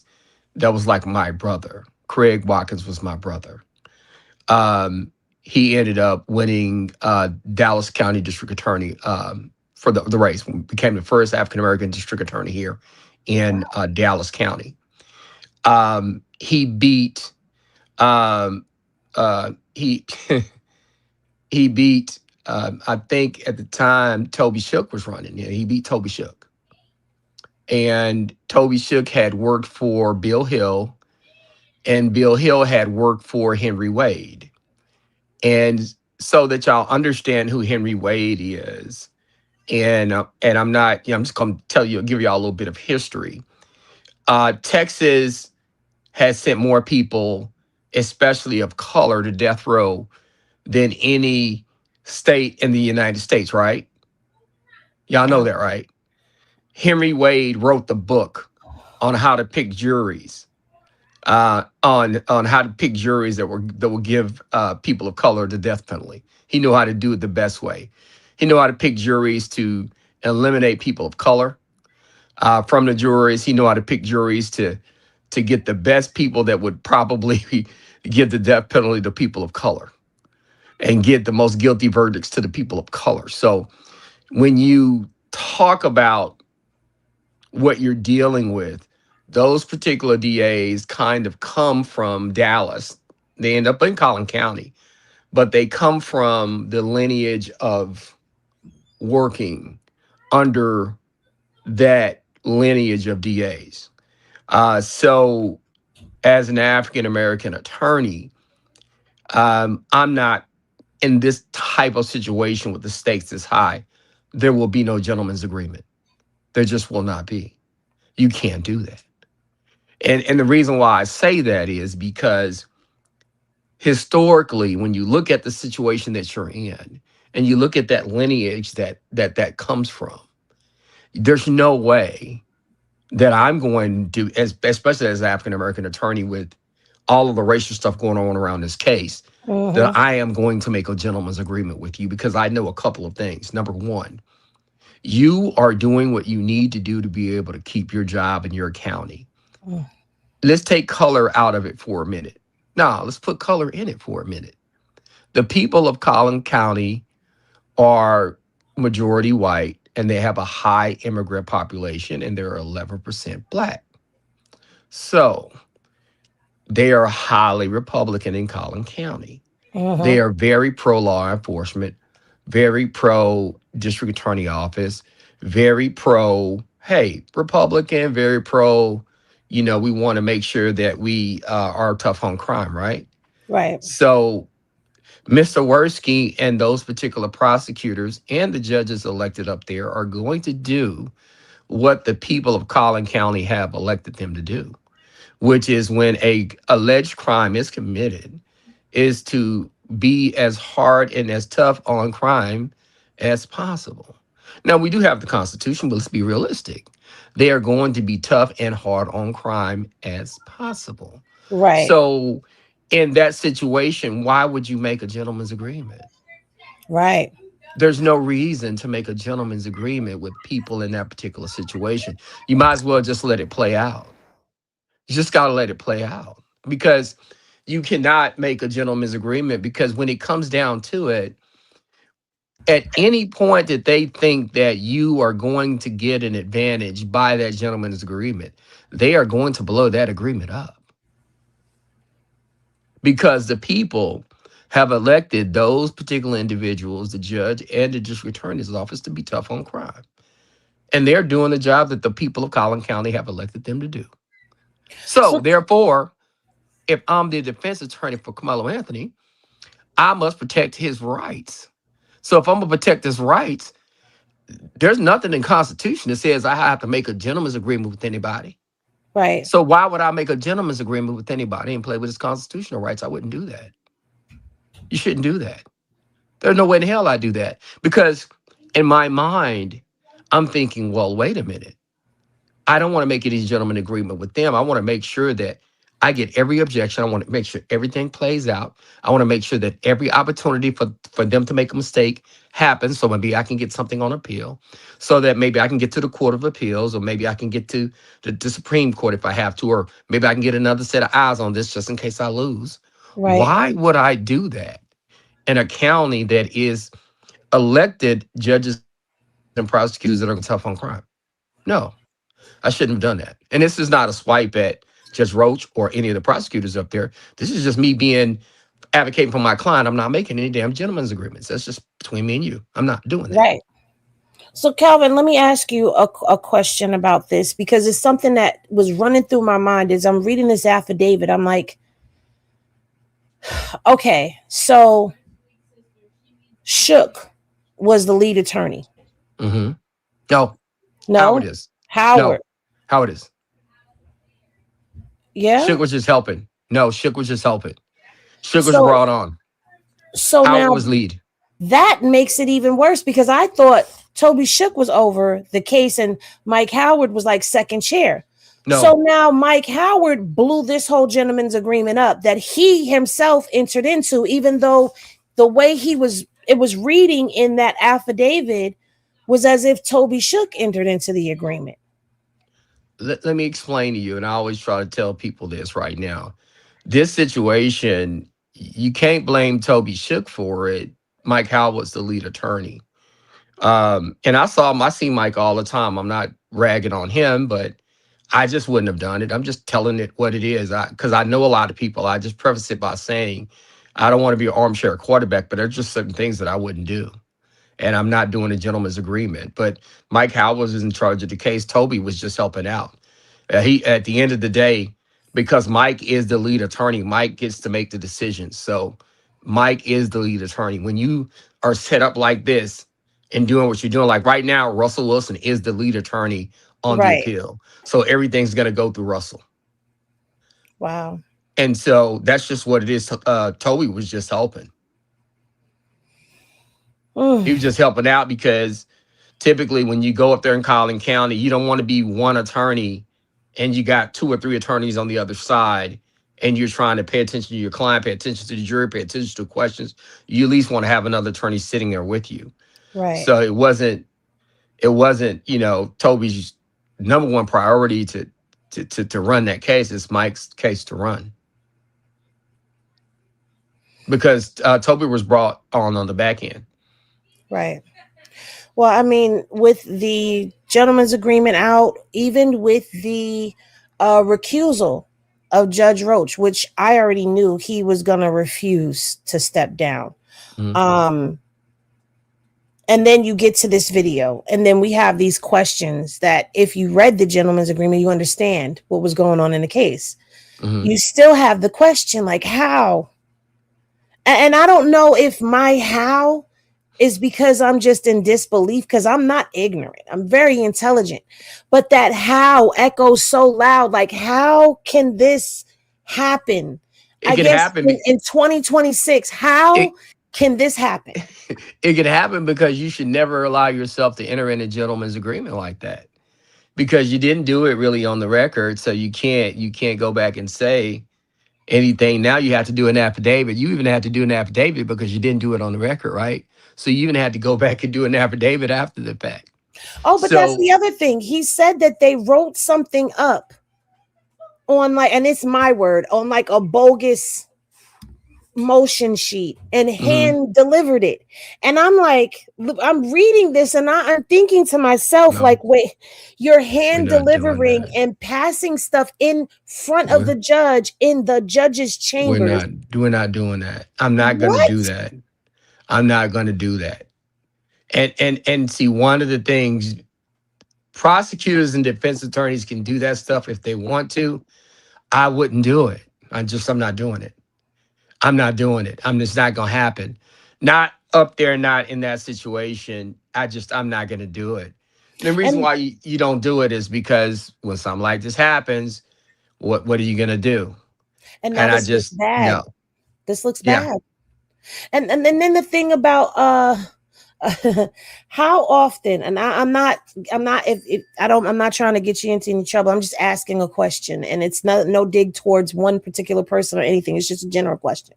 Yeah. How often do you hear of situations where the court reporter's reports a month later, over a month later, have not been transcribed and are being held in chambers as paper records under oral seal? Is that common practice? I'm asking because I'm ignorant to it. It's not. I don't think it is common practice. Usually those things are released. Or usually that's part of the record. Usually it's out there. Usually you're able to get it and you're able to go over it. I just do not understand how I wouldn't. I'm just, look, y'all. There would not have been any of these gentlemen's agreements. I just think you get yourself in trouble. Yeah. Like I wouldn't have got myself in trouble, this kind of trouble. And this is the thing, and I always tell people, right? When you're in court, whether it be with prosecutors, whether it be with judges, you have to stand up for yourself. Listen, I've pissed judges off before. I've got nose to nose with one of the judges before in Dallas, but he was being disrespectful. And I wasn't going to be disrespected. I don't care. I'm willing. I had a bailiff say something to me in Tarrant County. And I was like, I bet you I don't. I bet you won't. And it's because you have to stand up for yourself. Right. And even when it comes to judges, when you're in trial, your job is to be respectful to the bench. However, that's not your number one priority. Your number one priority is protect the rights of your client. So whatever you need to do to protect the rights of your client, then that's what you do. And that's what you got to do. I want you to think about that for a minute. I mean, I remember when the Young Thug trial was going on, his lawyer was willing for contempt, really to go to jail for the weekend. Right. That's what you got to be ready. Look, I'm ready to ride. I'll go. Right. Like, I'll go to jail. Like, I don't care. I'll go to jail if I have to. I mean, but you're going to give me my ruling. I'm not going to let you disrespect me in there because I'm going to be respectful to you. Right. And you're not going to violate the rights of my client. You're just not going to, it's not going to happen. And your job sometimes lawyers, when you're in there, because the judge sometimes will have an aura. Sometimes there's too much respect going on when you look up to a judge, when you have a judge that's been sitting on the bench for a long time. Even with myself, like, even if I was in there with Roach, I know Judge Roach, but when I'm representing Karmelo Anthony, if I have to piss him off, so be it. He's just getting fucking mad at me. I'm sorry. I don't care. Get mad at me all you want. But I'm protecting this young blood right now. And that's my client. And I'm going to protect my license. I'm going to protect my client. And I don't care who likes it. I mean, I've had judges maybe not like me sometimes because I'm going to be like, nah, you're not being fair. I had a couple of my sister judges won't talk to me right now because you used one standard for her, but you didn't treat him the same way. And I'm going to tell you didn't do that. And maybe you don't like it, but you didn't. Right. So it is what it is. But you have to advocate for your guy and you got to put it on the record, or you have to advocate for your girl and you got to put it on your record. You have to advocate for your client, and your job is not to get along with every damn body. And see, that's part of the problem too as well. Sometimes when you're trying to get people to do stuff for you, you're trying to, like this gentleman's agreement stuff and all that. Now, look, I'm not doing a damn thing for you. If you're not going to give me a plea deal, that was going to be commensurate of what everybody else was getting that poked somebody, then no. Like, and because I've even heard that there was a potential for a plea deal that was going to be lower than, definitely a lot lower than what he got. Right. And I'm thinking probably 20 or less or 15 or less, something like that, what the other people would get in these kind of situations.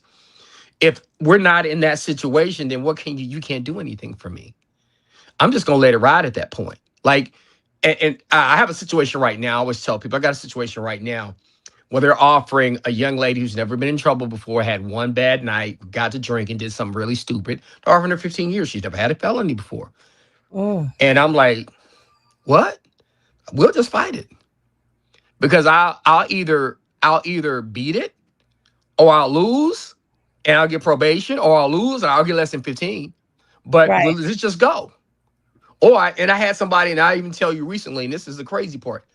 I literally had somebody recently shot somebody on the job. They got probation. Wow. And you're going to be like, what? It's because you handled the case right. Yeah. You handled the case right from the beginning.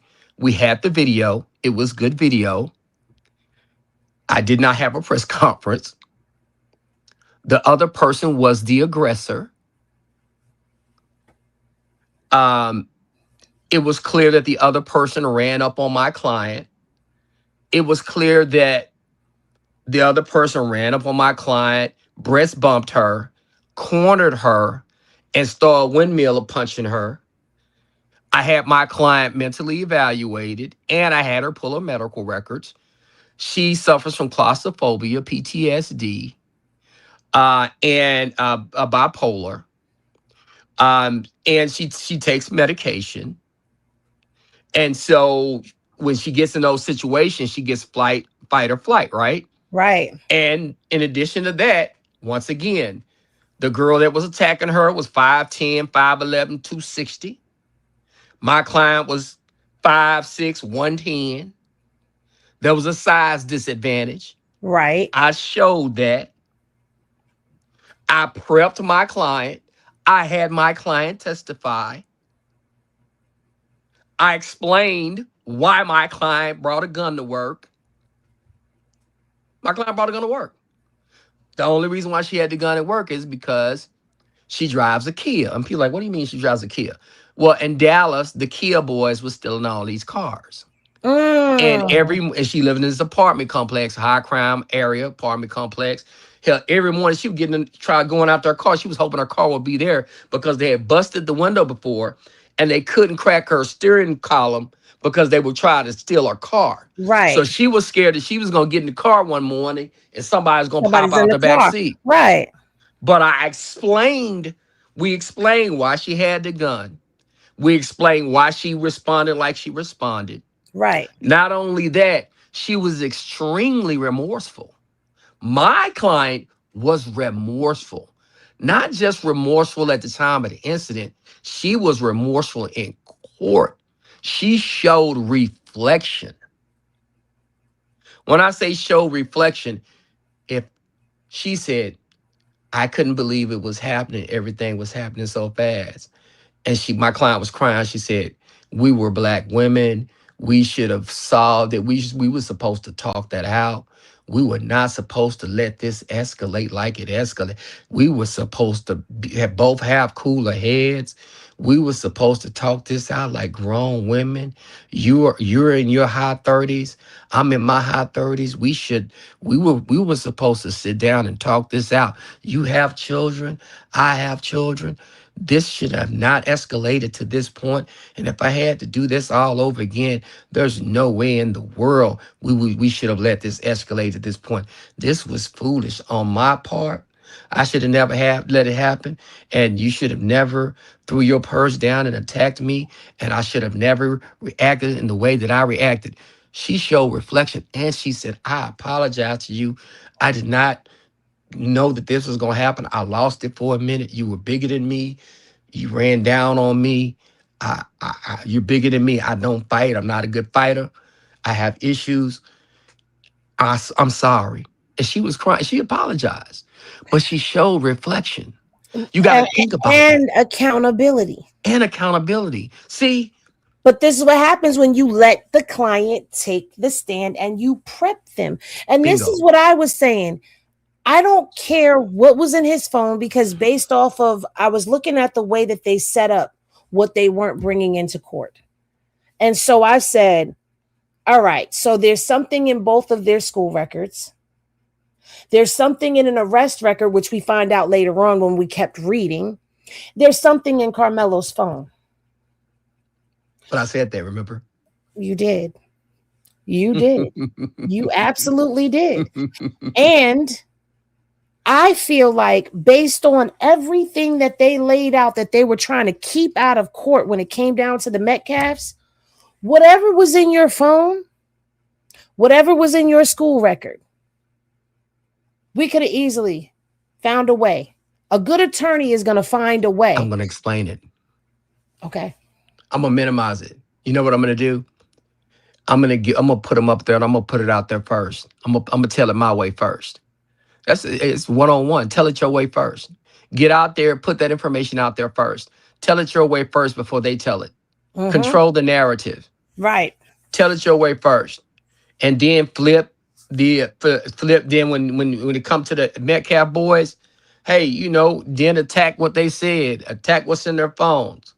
Because I bet that there was some racial stuff in their phones. Let's look at the daddy. Let's be real. There was racial graffiti, exactly. Bingo. And the father, the way that he speaks, yeah, come on, the man. apple doesn't fall yeah, far man. from the tree. We already know. So once again, that would have helped them. And so you should have just let it play out, man. You let it play out. The reason why you let it play out is because it gives Karmelo the opportunity to go up there and be humanized. Because even if everything goes bad, he gets up at the end and he cries. He apologizes for what has happened. He hates what has happened. Now they view him as a human being. Mm-hmm. What you do is you take the bad stuff, you front load your bad stuff. You get it out of the way. And then you go to the you front load your bad stuff and you take your good stuff at the end. Mm-hmm. So that they remember that the most. Impression. Yeah. Hey, bingo. That's what you do. I mean, everybody knows that's what you do. And that's what should have happened, y'all.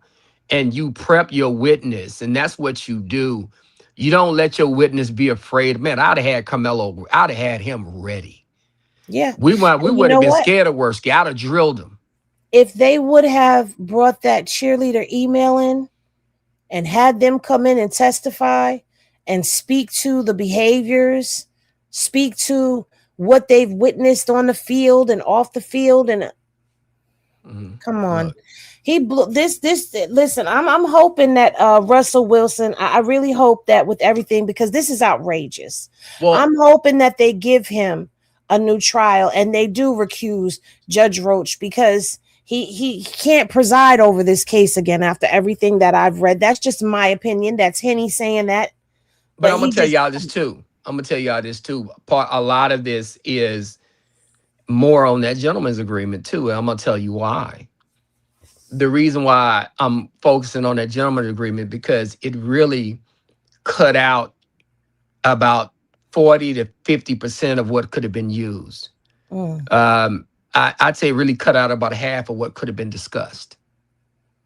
And you don't do that. And the reason I say cut out half is because even when it comes to Russell, it is cut out what he can actually use to even appeal, because you took that big glob of stuff that where mistakes could have been made, and you took it out. The reason why I wouldn't have took that glob out is because I know that's a big part of the trial, where if the judge makes a bad ruling, if some evidence gets in that's not supposed to get in, if somebody makes a mistake in that big glob, that's something I can appeal on, and maybe we have to go do this again, and now I know what they're going to do. Right. Sometimes it's not. Sometimes it's a 10-round fight. You ain't got to win in the first round. And see, people have to understand that. And see, reason why I'm upset is because if you don't make the gentleman's agreement, now there's more objections. Now there's more to be able to appeal on. Now there's a bigger record. Now there's more, instead of 5 days of testimony. Now there's 8 days of testimony. Now there's 3 more days of stuff you can appeal on. But the people looked at Russell's appeal and was, well, man, he didn't mention a lot in his appeal. Well, he didn't get to mention a lot, hell, because 50% of the stuff that he probably could have been used didn't even get talked about. Right. But I think he did a great job of using what he saw. And I'm going to tell you, Russell's extremely thorough. When I have had a problem, when I have had a judgment that did not go like I wanted it to go, that's who I call. As a matter of fact, I actually suggest those people, some people that know Karmelo contacted me, and I told them that Russell was where they should go. So and so his folks, anybody, his name kept coming. I said, "Man, go get Russell," because that's where I send my stuff, because that's what he's good at.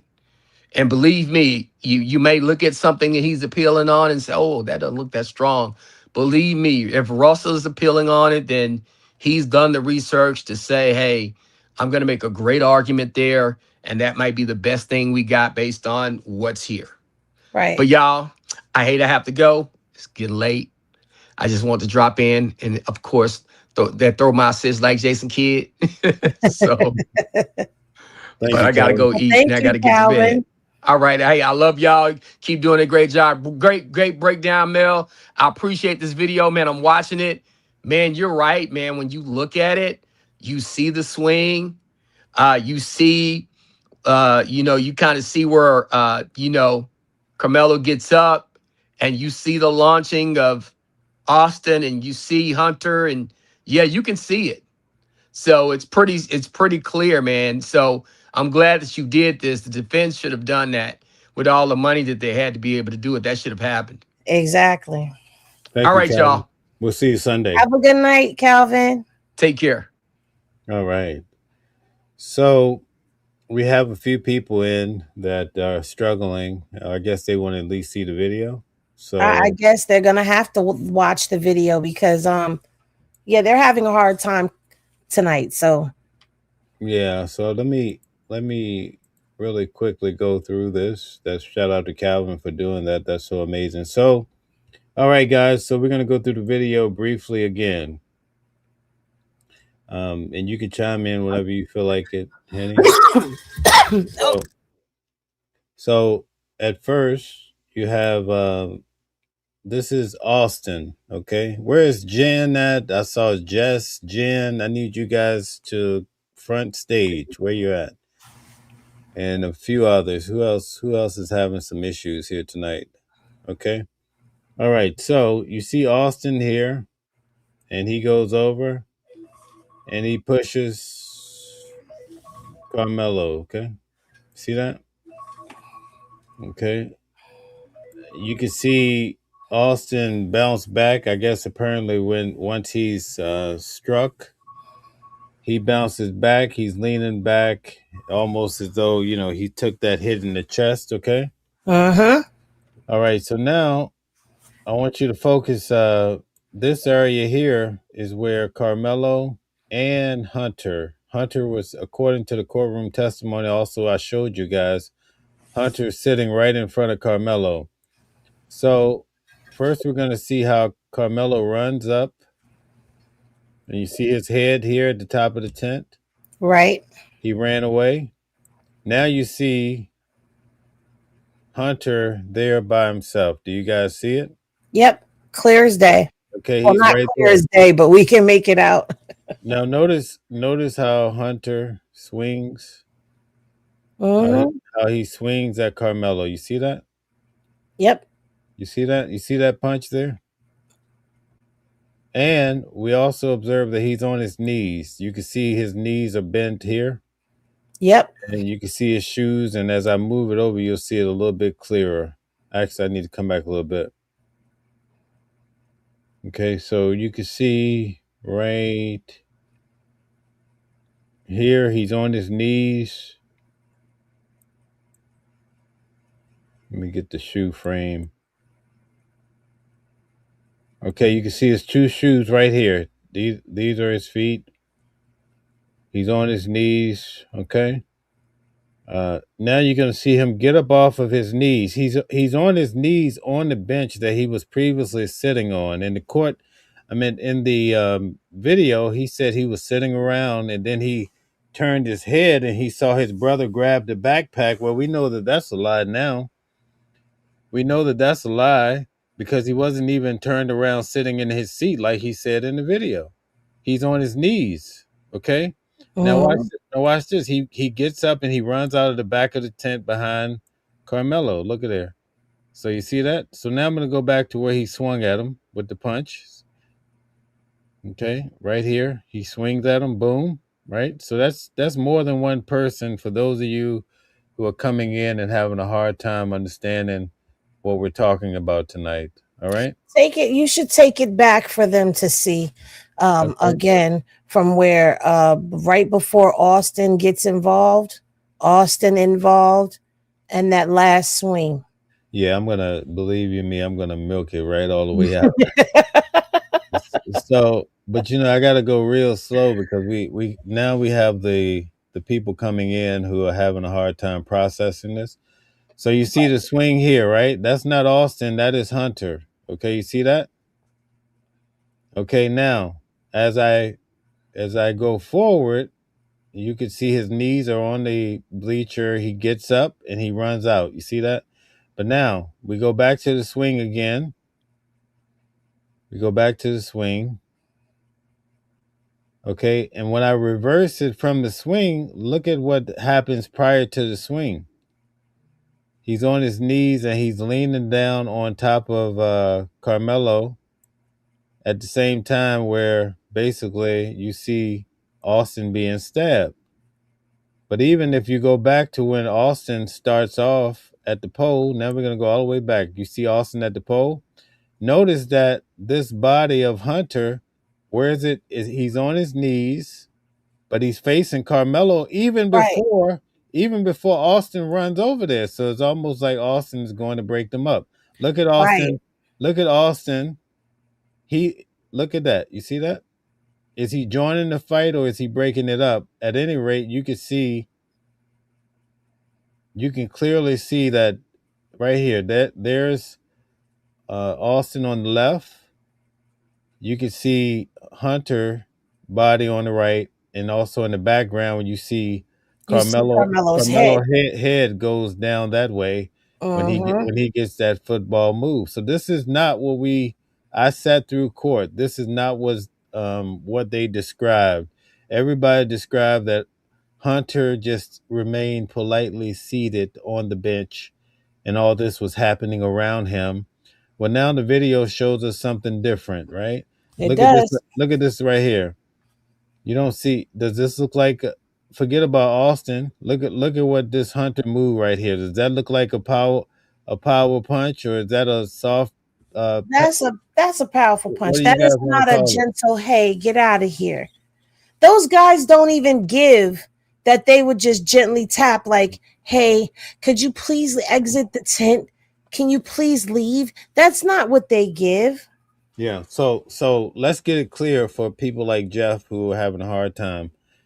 Because I get it. Okay. So Jeff, this is not about guilty, not guilty. This is about this information was not put on in court, and it should have been in order for him to get a full, complete trial that factors in that he had two people putting the beats down. You follow? Mm-hmm.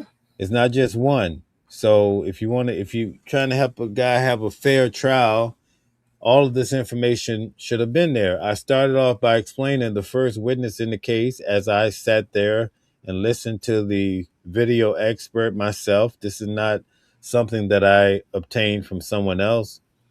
But the defense asked the video expert, why didn't you highlight what happened under the tent? Mm-hmm. And the video expert says the prosecution didn't ask me to. So our discussion is not about a knife, it's not about all of these things we've discussed so many times before.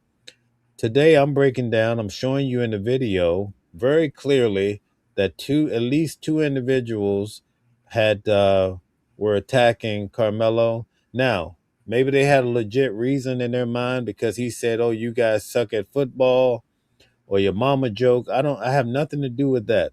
All I'm Wait a saying minute. is, Either the thing is, not to cut you off, I apologize, but they said that there was that type of banter going back and forth. yeah, And when that banter was used by one of the cheerleaders talking badly, there was a lashing out. And their own mother said that they weren't going to take anybody disrespecting them. So that was like a level of disrespect that was said. So you even have a sequence of events that have happened outside of this tent that back up and verify the actions going on inside of this tent with the conversations and what we're watching right here before us. So the conversations being had with Carmelo behind him, and he's talking junk about their team. yeah. Yeah. Let me Hunter is turned around on his knees, and yeah, yeah. this is what we see. So let me straighten out Infamous, because I keep seeing Infamous say the same thing all night. Infamous. I had this information for a long time. Henny knew it. Calvin knew it. A few people knew it, right? But I don't put out information until I got the actual professional video enhancement back. All right. So let's get it clear. I have the right to change my position, reserve information. I could do all of that. Okay. So And you that's made your point and I made mine, but I had this information back when I was actually going to court. Okay. But exactly. I don't go online telling people, oh, this person got jumped, when I don't have the absolute information and the clarification to figure it out properly. So I hope that helped you to understand my position. All But right, I'm that's sorry. I'm sorry about journalism that. now. I just kept seeing it so many times. I wanted to address it. Go ahead. But that's journalism. And you know what? As people who do journalism, who do investigative journalism, Right. your opinion and your views are subject to change based on the evidence presented before you. That's it. That's all. You're not going to speak. And yes, you did tell me there's a lot of conversation we had. There's a lot of stuff we spoke about that neither one of us brought to the screen because Right. there was no, we couldn't bring certain stuff to light until it was brought to light, so to speak. Hmm. And that's what responsible journalists do. Right. All right. So let's see. Is there anybody else that I need to address? But anyway, you can go back. I just wanted to deal with that. So you can keep. Sorry about that. Go ahead. No, you're good. That's all I was saying, But yeah, infamous and this Gen X boomer person is another one, and they're yours. I don't know those names. Hmm. Yeah, I don't know either. So. But no, it's just watching this video. It puts everything into perspective for And me. again, like I said earlier, for especially for a person like Jen, when he says he put his hands on me, he could have been talking about Hunter instead of Austin. Right. Um, I don't even think he knows who he or what he's was going on at that particular point in time. You've got two people coming at you. I don't right. think he even knows who hit him. As far as, which twin. But either way, well, no, I can't even say that because it's very clear that him and Hunter were into it. I believe he was talking about Hunter. That's just my opinion based off of the evidence that's before us. I believe he was talking about Hunter because Hunter, in his own words, said, "My brother was just having my back like he always did." That statement right there told me all I needed to know. I just couldn't back it up. Yeah. Thank you very much, Phil James. I appreciate it. See, here's the thing. Let me explain why it's now because when I went to court, right, and I was in court, I came back. I said I never heard they, him, whatever, right? I only heard him, he, whatever. Now, think about it this way. Carmelo, more than likely, he had two guys, as I've shown you, on his head, right? Mm-hmm. The argument started. Let's use common sense. The argument started between Hunter and Carmelo first. So I it's agree. more than likely, he told Hunter, "Don't put your hands on me," right? more than likely when he stabbed, he probably didn't know which one of them he stabbed, right? But he Mm-hmm. probably was aiming more for Hunter because we could see in the video that it seems to be Hunter more into the mix than Austin. It seemed like Austin, I could argue, although I wasn't there, that Austin went to separate the two of them and got stuck, right? That could be viable. So when he's saying, I told him, let's say if he was talking about Hunter, he's saying, I told him not to put his hands on me. He Right. stabbed, right? Okay. If Austin was coming to break him up, then that would explain why, He said him. it wouldn't have been a they. It would have been, No, but and him.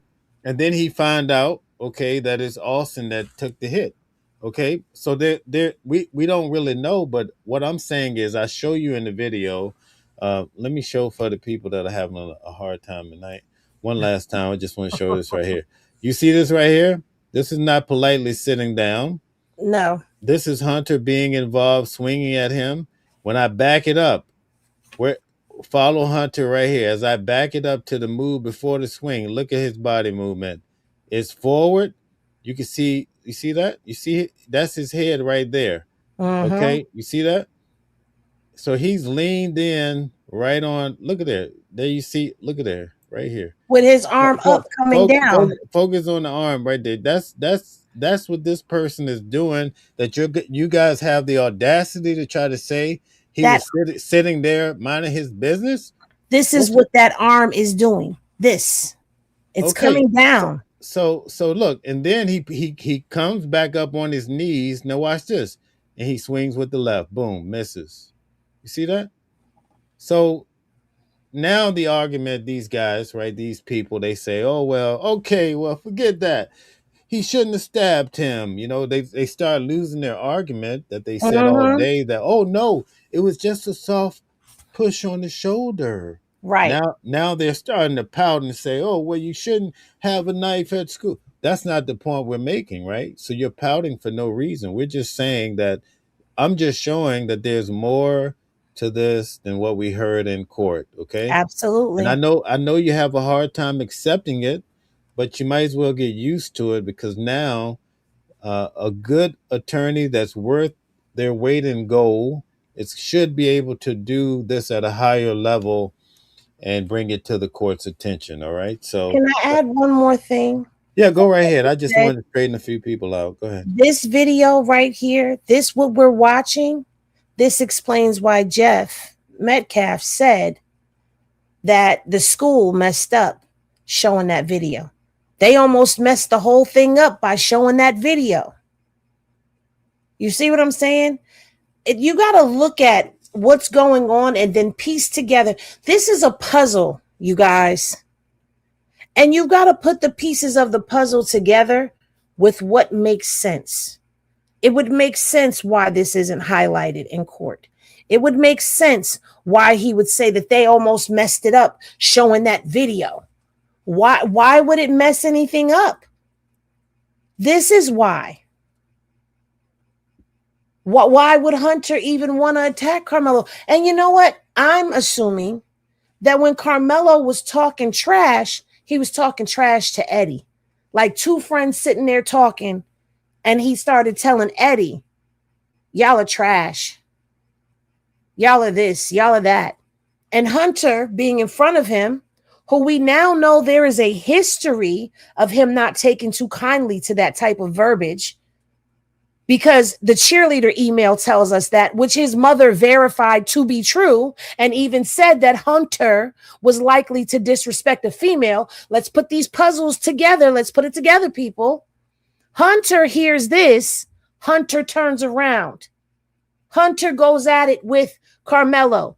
The Hold on, fight Jen. breaks out. I'm sorry, Jen is leaving. You want to extend Jen, that? What did you said? A binky and a yes, warm blanket. I will be sure to send you a binky and a warm blanket, Jen, All and right. tuck you in tonight. How All about right. that? But now when you put all of this together, now you've got Hunter turning around, confronting Karmelo. A fight breaks out, an altercation breaks out between Karmelo and Hunter. And Austin steps in, either breaking it up or going after Karmelo too, and Hunter gets jabbed. I mean, Austin gets jabbed. Very good. Very good. So, man, we've been rolling for quite some time tonight. I don't want to keep you too long, but No, I could you enjoyed this. I enjoyed this. I enjoyed watching you have your moment, yeah, this and is I a big enjoyed moment. putting this puzzle together. I wanted more people to come in, and some of the people that have been just really going in. I wanted them to be here tonight and really come on and man up and woman up. And oh, there was only one little soft push, but those people, they're gone. I mean, they didn't show up or what have you. So that's a little troubling.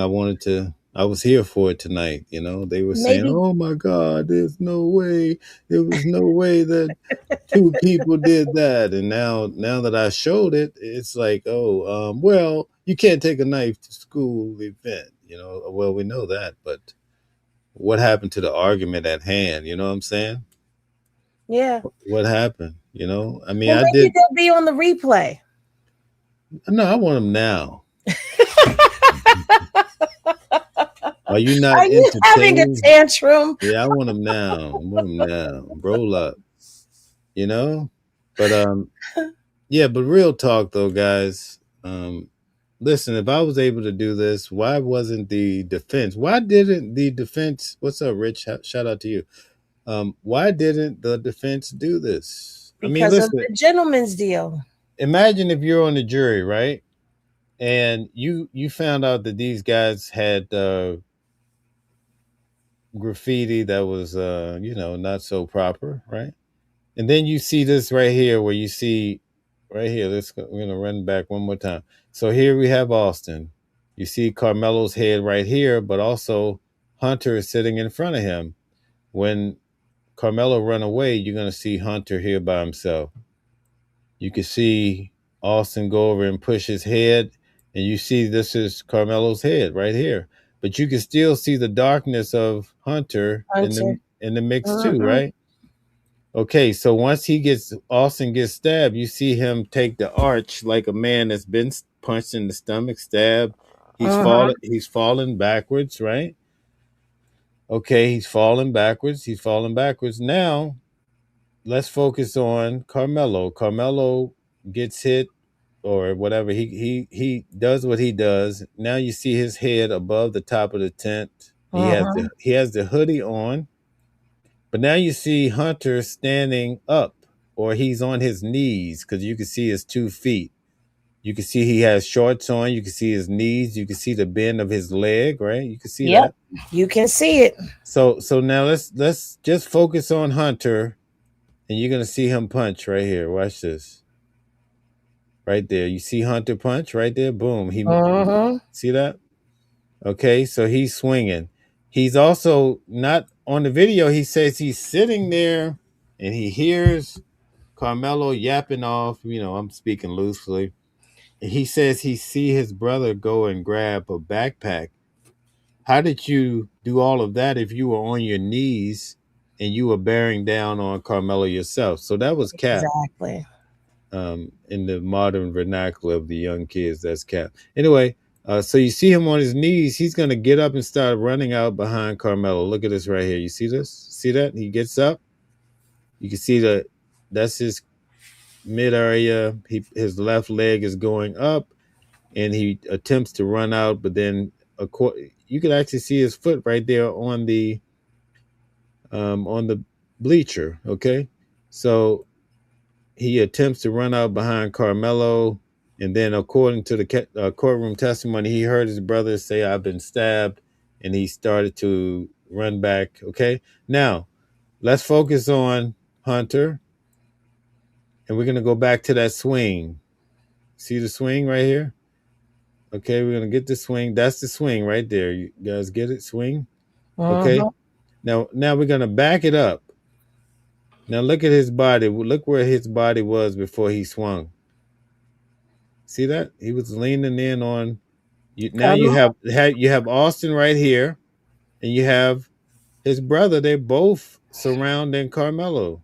I mean, it doesn't take a rocket scientist to figure this stuff out. But you see there? Yep. I see it. So look at his arm right there. You see that? This right here, this is Hunter. Yeah, This that this that's is what I said. this That's is that arm Austin. coming down right before Austin enters in. See that? Look at this. Y'all see that? I mean, it don't Yep. take a rocket scientist to figure out. This is not a guy sitting there politely. These are two guys putting look at this. I mean, this is Austin. Focus on Austin. You see his body movement? Look at there. Now look at this here. Any guy know what's happening here. Look at that. You can see what's happening with this arm. Mm-hmm. Okay. So how do you explain this when this is not courtroom testimony and all these kids came in and told a different narrative? I know this is a problem for many of you guys. Yeah, 440 pounds. I know this is a problem for a lot of you guys because you wanted to be able to say, no, you didn't see that. I know you Right. didn't see two people. It wasn't two people. They didn't say that in court. I heard that all day. I was coming back from Egypt today, and here come Johnny come late. You didn't see two people hitting that boy. Why are you telling people that? How could you do that? You're killing your reputation by saying that. You're jeopardizing your channel because you're lying. And then I bring you the smoke and you guys don't want it. Where you at? Come out. Come out of the darkness and stand on what you was telling me today. I can't find one of them. I think they're a little Were you stunned watching? and shell shocked right now, Mel. I think you done blew their muffin caps back. Well, I tried to warn them. I've been telling you guys for weeks what I was going to bring to you. But I mean, I knew about it, but I was waiting for the right time. I didn't want to put it out and go to Egypt and then everybody's talking junk while I'm gone. Right. So I came back. First order of business after I landed was to put this out today. So here we go. Now, where's Johnny come late? Oh, no, you didn't dare say two guys hit him. They didn't say that in court. Where are these guys at? I want to see them right now. Pull up. Oh Mel my, want all the smoke. yeah, where are these guys at? I mean, it's silent, you know? It's silent. Where are these people, you know? And where Oh, you got one. oh, we got who is that? Burning the Talmud. Oh, the Talmud is here. Yeah. Said ends in there. None of this BS is relevant. What people will remember is that ends backed a murderer just because he's black and killed a white kid. Wow. You still, after all of this, see what I mean? The goalpost still gets moved. You can't save everybody, Mel. Yeah, but that person doesn't have a picture up, doesn't have a real name, so that may not even be a real individual. That's probably a bot or something. If he doesn't have a picture up, I can't take it seriously. All right. So I agree. I agree with that. yeah. So anyway, it's not about black or white. I told you guys, right? When this whole thing happened in court, it was black guys pulling up saying, listen, I told Carmelo, get out of here. I don't push a black on white racist narrative about this case. So you guys that are coming in salty trying to throw that on me, you're throwing it on the wrong person because I said at that day you had blacks and whites telling Carmelo to beat it. So that argument doesn't, the whole race narrative came in when the father went to the whole conference and got thrown out. And that's when this thing went all the way left on race, I think. I don't think prior to that, I think it was pretty even kill. So there you have it, okay? Yeah. All right. So anyway, I thought it would be more of something. I mean, this guy coming in using the N word. I mean, you should see these people on Facebook. I had one guy's like, "Get out of here, black boy." I'm looking Oh, at him. yeah. He's living in a trailer, barely, probably eating peanut butter every day. They're horrible on Facebook because I get them on Facebook as well. They're horrible. And has And the then when you nerve. go to their profiles, you're like, really? Really? barely surviving and want to be, you know, those are the people that have issues, and I don't even entertain that because that's where it gets to be out of control. It's not a black or white issue on my book. This is about, and I'm not even addressing. Listen, I've said it many times, and then I get the other section mad at me. You can't take certain things into prohibited areas. I just came through many airports, and once I got to Egypt, I flew to another part. That's 2 times I'm flying. You cannot, they search you. You can't have anything sharp. Okay. Uh-huh. So you have to respect certain we're not talking about that. All I'm saying is this is some information that's on video that should have been introduced into court so that when the jurors came down to make their decision, that instead of them thinking that Austin walked over and nicely pushed him on the shoulder, said, hey, buddy, pardon me, get out of here. You had, now they get to see in video that you have guys swinging, 2 guys on top of him like that. That's a different type of dynamic. All right. So Yep. hopefully you guys can, understand what I'm saying. Right. I hope that this comes shining through because people are just, they vibrate so low that they just want to make this about race and they think I'm here for race. I mean, most of my moderators are not even black. So what are you talking about? I mean, Listen, but that's what they do. this is it's ridiculous. I have That's friends what they white, do, black. though, Mel. That's what they do because they can't hold a conversation above that level of ignorance. They can't go above it. And I'm not calling it ignorance because of what it is. I'm saying when you start talking about systemic injustice, when you start going into that, it has to be brought to a low level when you're trying to get people to understand this young man was railroaded. He was pushed out to the wolves by the very people that were being paid to defend him. It's not even like this was a public defender. This was a paid lawyer. This team of lawyers, Mike Howard, Toby Shook, and the other one, I can't remember her name, they were paid to defend him. And this is what their money paid for, a railroading.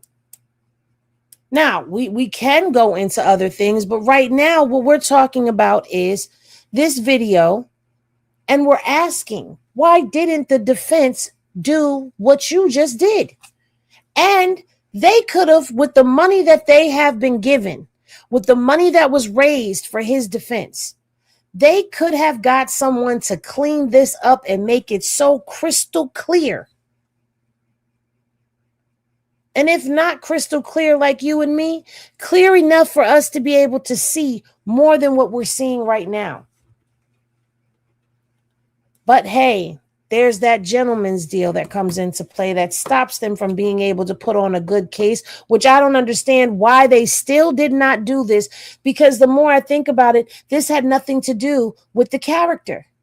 This was showing what was under the tent. So if they were supposed to be running a clean trial about what happened under that tent, the defense should have came out swinging with a clear video. Right. Burning the Talmud says, why would I put a photo on YouTube? Well, you would do that so that when you go around saying negative things and calling people's names, we can see who you are and maybe identify you. But it's easy to hide behind a B. All right. It's very easy to do that. So that's why. All right. John Stevenson, I read both motions in their entirety. And if you have not at least listened to it or read it, then you wouldn't understand what I just said. It's going to go over your head, and it's okay. But did you understand the video, though? Did you catch what Mel just broke down in the video? And that goes for you too, Justin. Did you pay attention? Did you just come in? Are you missing the point? Let's see.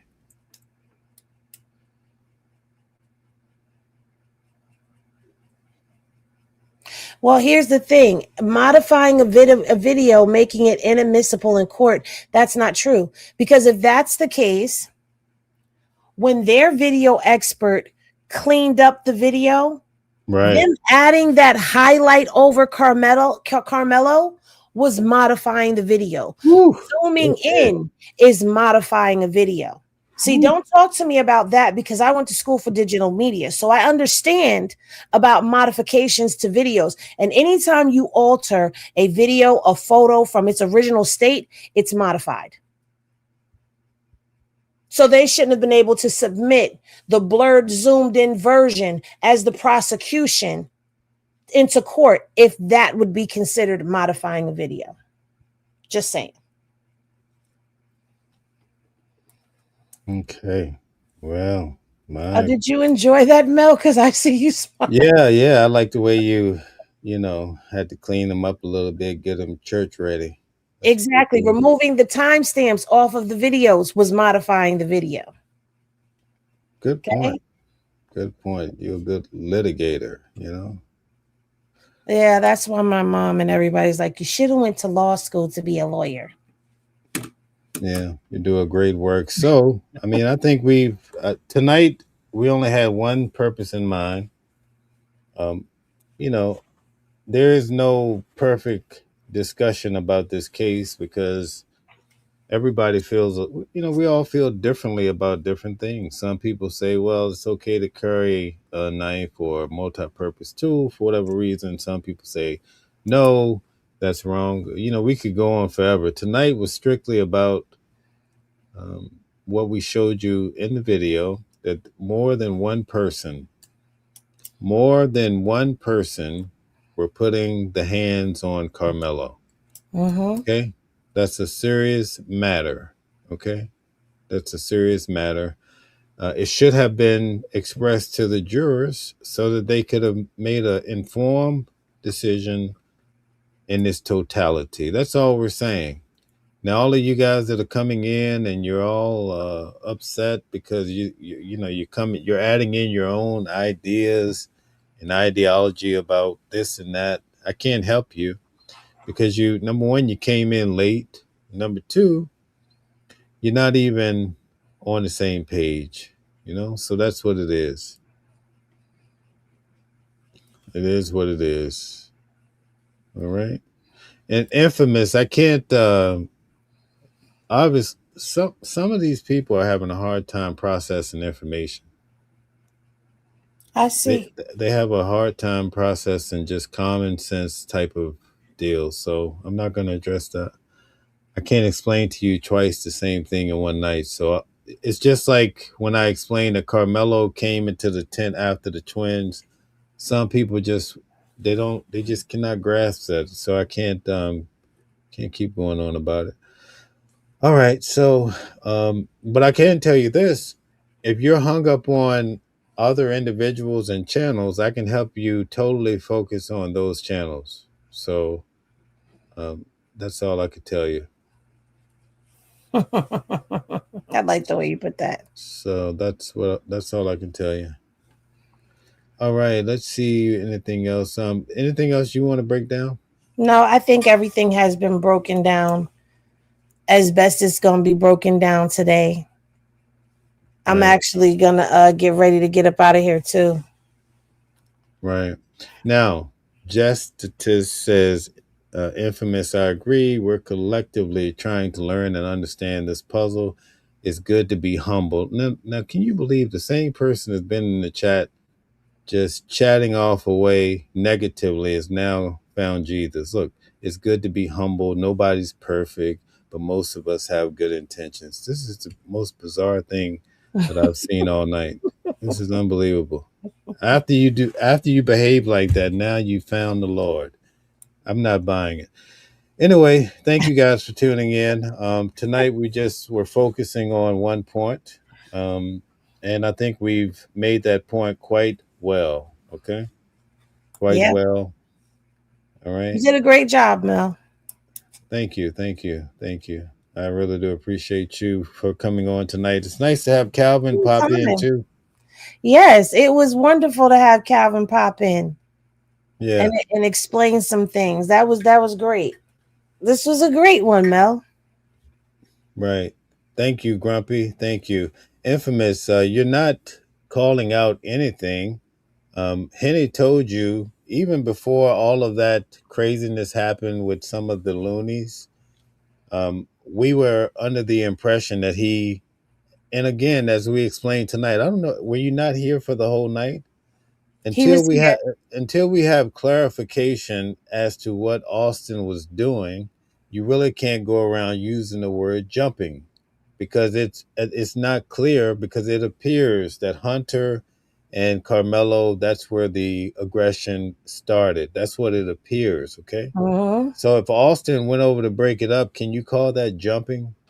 No. So that's all we're trying to say to you, but I'm not sure, Infamous, why you're having a hard time processing it.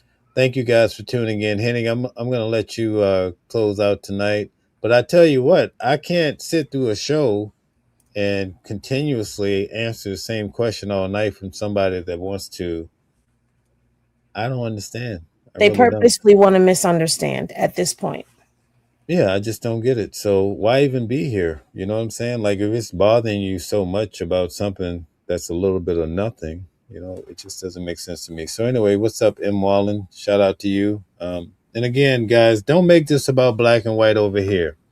All of you guys is talking this racism talk. I'm sick of it. I don't want to hear about racism. We have some amazing people on this channel that are part of the team that we don't even talk about color. It's just weird to me that when people start losing their arguments, they start acting like I don't want to say that. So anyway, I'm gonna just let you end out the show. Thank you. Well, I'm going to say thank you to everyone who took the time to be here from the beginning to now, or whatever points you came in. Hopefully you learned something. Thank you, Mel, for having me up and sharing your platform. It was wonderful to be a part of this, and everybody have a great evening and rest well. Till next time, America. Thank you.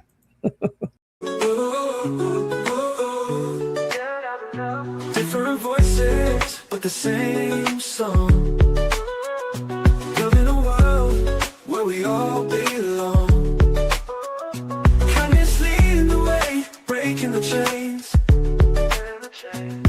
In the symphony of love, the thing remains. Embracing diversity, brighter days in sight. Watching the world sharing love and light. Peaceful flight. Colors of harmony, painting the night. United we stand in love's pure might.